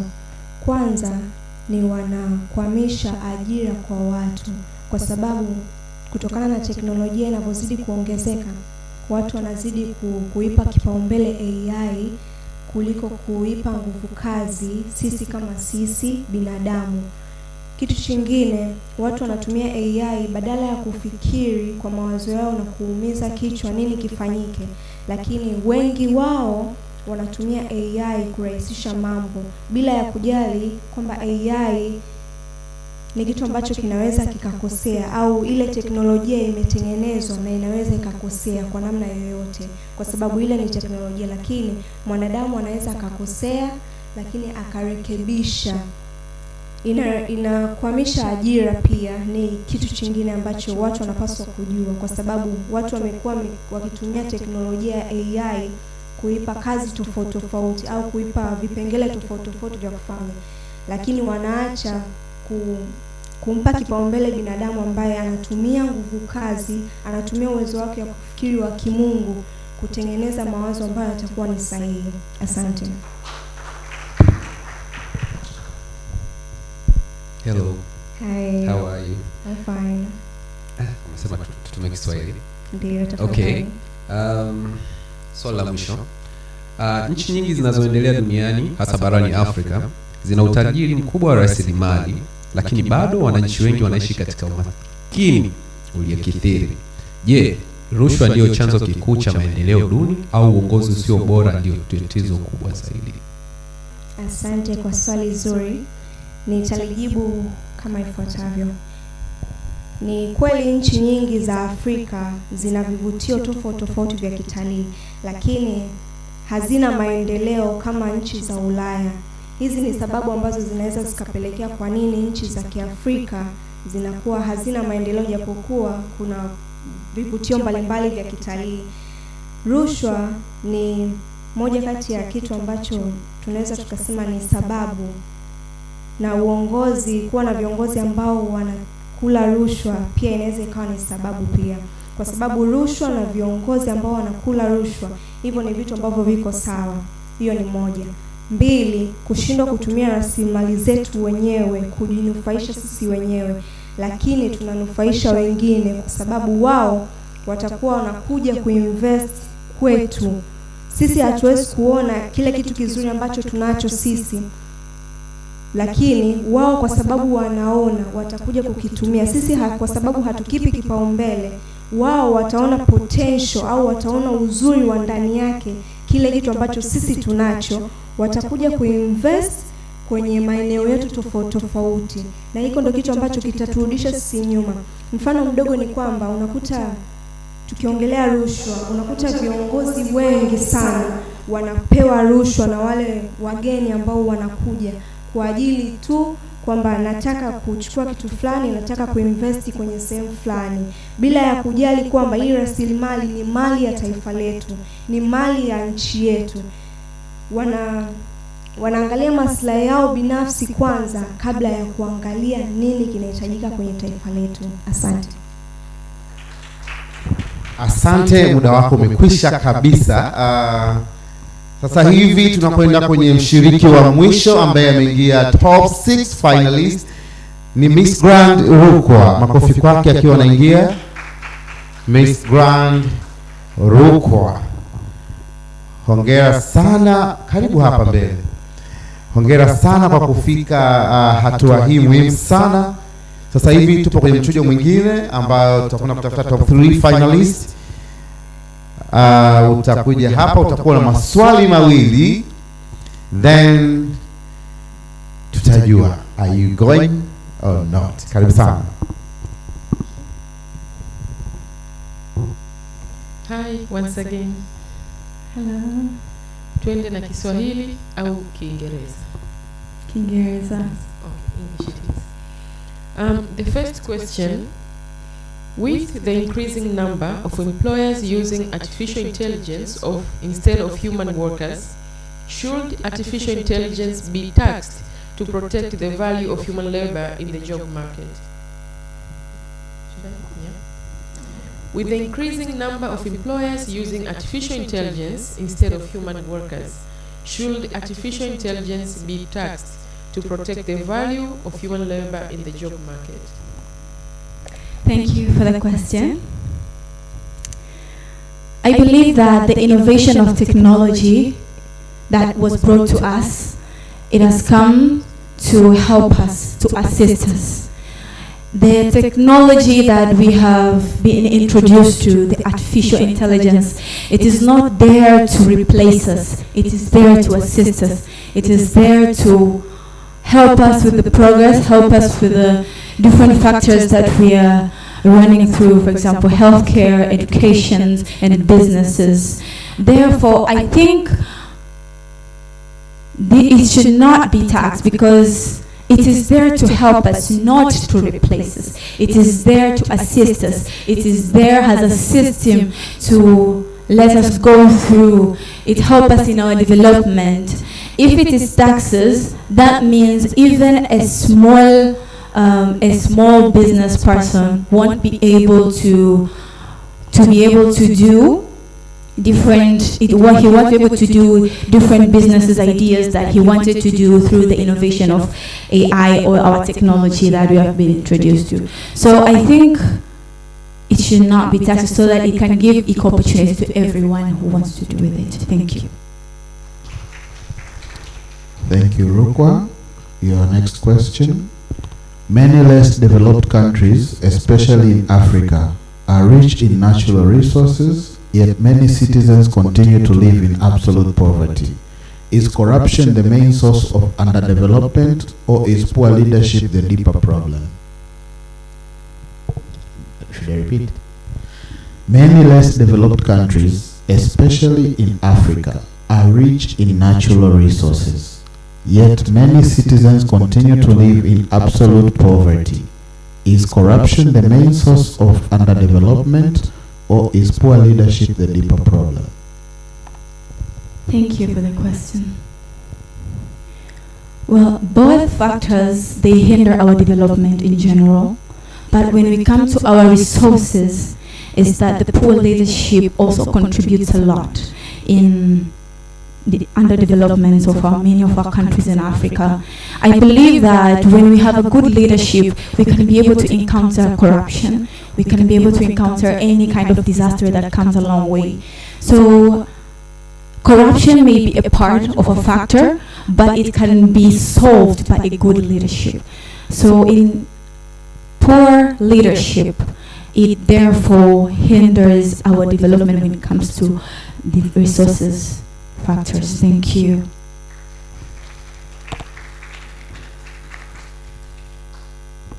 Thank you very much, Miss Grand. This is Miss Grand Rukwa. Yes, hongera sana. Oh my God. How are you feeling, girl? Najisikiaje sasa? How are you guys feeling right now? Miss Grand Rovuma. How are you? Unajionaje na hali hivi sasa? Najiona vizuri. Unafikiri katika maswali haya mawili lipi ungejibu vizuri zaidi ingekuwa ni wewe? Pili. Kwa sababu gani? Kwa sababu inaongelea issue ya utaifa. Okay. Ladies and gentlemen, to all watching kupitia YouTube zetu channels za Miss Grand Tanzania. This is Miss Grand Tanzania 2026 and we are here at Serena Hotel kwa ajili ya closed door interviews ambako wasichana hawa wote 25 walipewa nafasi sawa na maswali sawa, then tukawa na top 6 finalists. And to be honest, very soon you're going to have the top 3 finalists ambako mshindi kutangazwa tarehe 8 Agosti pale Superdome Masaki kwa ajili ile siku ya finali. Miss Grand Tabora, how are you? I'm fine. Unahisi kwa nini haujaweza kuingia kwenye top 6 leo hii? Pressure. Kwa nini uko na pressure? Nilikwambia shusha pumzi, kunywa maji. Okay, unafikiri unatakiwa kufanya nini zaidi ili tarehe 8 hata kupewa mic kwa bahati mbaya kuongea ifanye vizuri? You just need to believe in yourself, believe in what you're thinking, and it will be correct. Okay. Miss Grand Simi, hongera, you are in the top 6. Ilikuwaje? It was fun. Unafikiri ni kitu gani ambacho kimekufanya umeweza kuingia top 6 leo hii? For me, calmness. Me being calm imesaidia. Hongera sana. Sasa hivi tunakwenda kufahamu top 3. Maybe you're going to be in the next round. I wish you all the best. Miss Grand Singida, how are you? I'm good. Umependeza sana. Nani amefanya nguo yako kwanza? Wina. Oh, okay, nice. Leo hii tulikuwa na interviews. Unafikiri ni kitu gani ambacho kimekufanya? Tunajua mshindi lazima awe mmoja, lakini kwenye raundi hii ya pili ya top 6 hukufanikiwa kuingia. Unafikiri kitu gani ambacho kimeweza kukusonga mpaka haujafanya vizuri zaidi kuingia kwenye hii hatua inayofuatia? Maybe nikasema ni maswali ya the topic of the questions, ndo maybe nilikuwa na stuck. Okay, I wish you all the best next time. Uwe na utulivu zaidi kwa ajili ya kujibu maswali yako ili uweze kufanya vizuri zaidi. Miss Grand Songwe, umependeza sana. Unajisikiaje leo hii? Jisikia vizuri. Tarehe 8 inakuja, umejiandaa? Nimejipanga vizuri, na pia kutokana na siku ya leo nimepata experience ya jinsi ya kujiandaa vizuri kwa ajili ya tarehe 8. Okay, asante sana. Miss Grand Pwani. Mimi nikisikia Miss Grand Pwani, unajua Pwani ndo asili kabisa ya Kiswahili, si ndio? Kwa Miss Grand Pwani unajisikiaje? Kwanza tuna expect unaongea Kiswahili. Can you speak Swahili? Ndio, mimi naongea Kiswahili. Sana? Okay, leo nafikiri kitu gani ambacho kimekuangusha kwenye hii closed door interviews?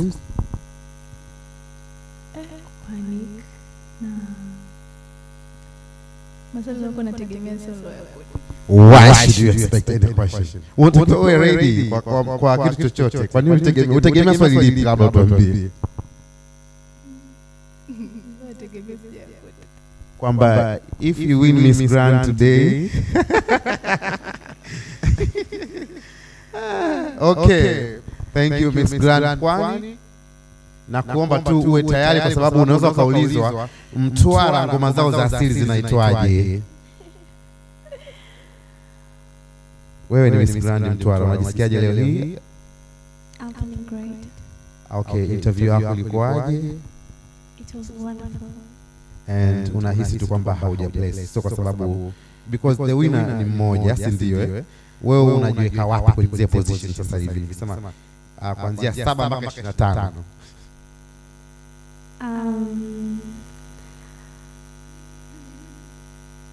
Top 3. Top 3 tena. Okay, mwenye jiji lake la Dar es Salaam. Wewe tuambie utakuja na nini kwenye Miss Grand Final? Maana dada una heka. Umetuandalia nini tarehe 8 Agosti? Vitu vizuri tu, Mungu akijalia. Tudokeze basi.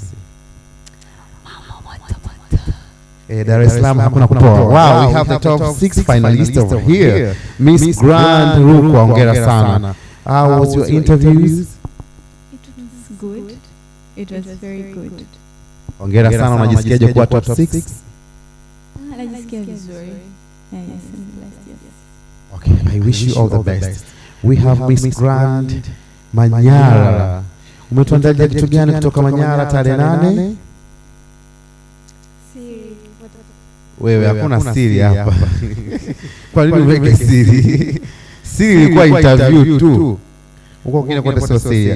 Safa umejiandaje? Nimejiandaa vizuri tu. Okay, I wish you all the best.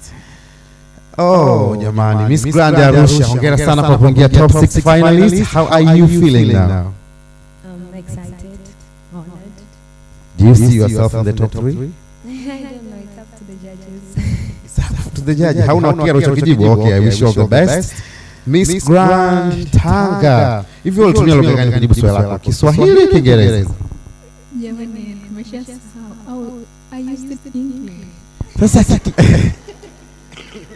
Tanga na Kiingereza wapi na wapi? Unajua tuna expect watu wa Tanga watuletee Uswahili kidogo. Unajua hii Pwani ndio imeleta Kiswahili na Tanga ni moja wapo. We expect you next time ongea Kiswahili kwa sababu Watanga wengi hatujui Kiingereza. Unajua mimi ni Mtanga. Au unataka kutufundisha Kiingereza?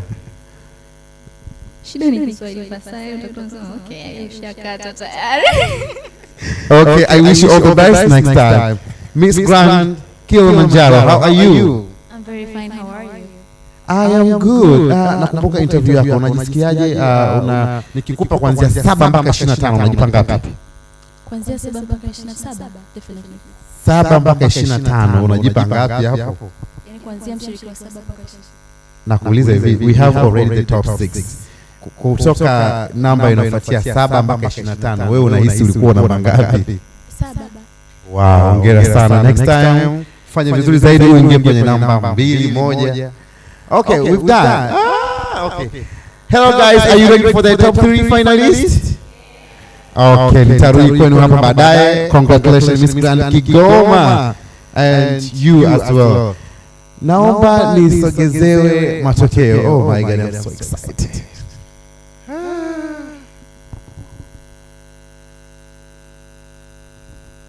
Miss Grand Lindy, who is your favorite kwenye top 6? Very good.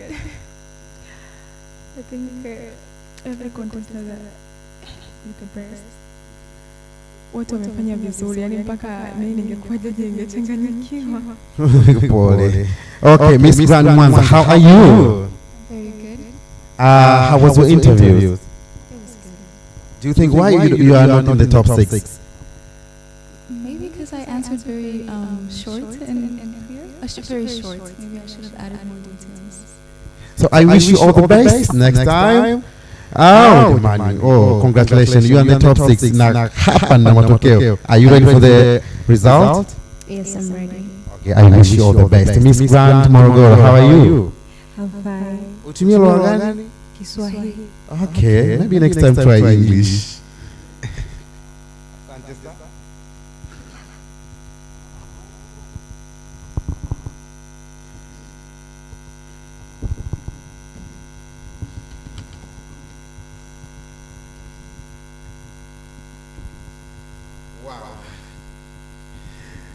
Ladies and gentlemen, thank you for keep watching us kupitia Miss Grand Tanzania YouTube channel. We are live from Serena Hotel ambako leo hii imefanyika closed door interview of Miss Grand Tanzania 2026, and right here I am hereby to announce the top 3 finalists. Are you guys ready?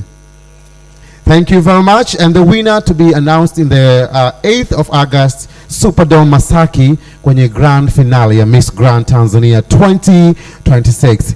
Awali ya yote naomba tuwapigie makofi wasichana wote 6 waliofanikiwa kuingia kwenye finalist ya top 6 siku hii ya leo. You guys did the best, but we are looking for the winner. And right now naomba niwatangazie mrembo wa kwanza ambaye ameingia kwenye top 3 finalist ya Miss Grand Tanzania closed door interview leo hii ni Miss Grand University.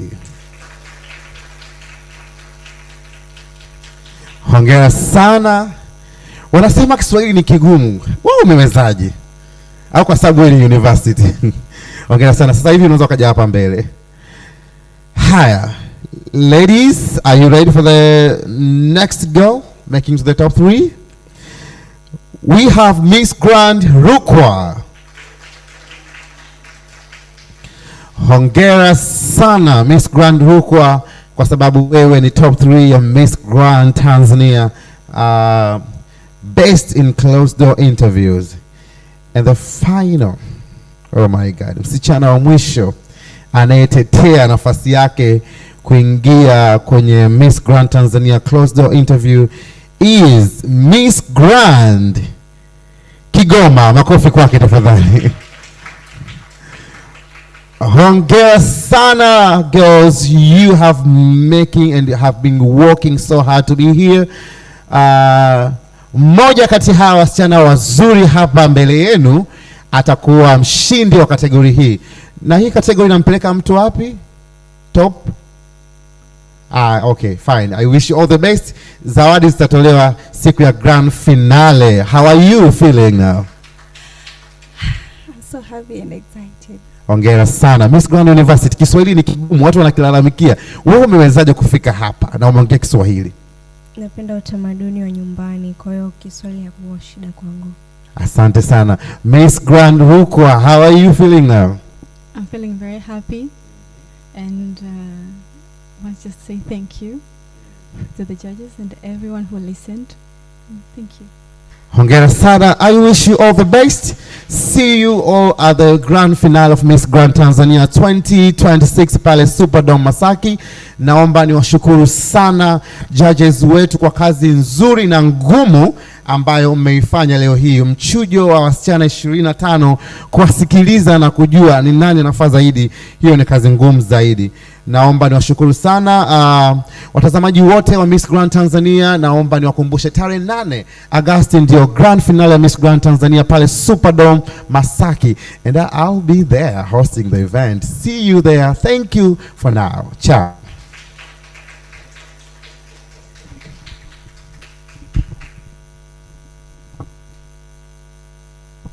Okay, asanteni girls, unaweza mkasimama mkajinyosha.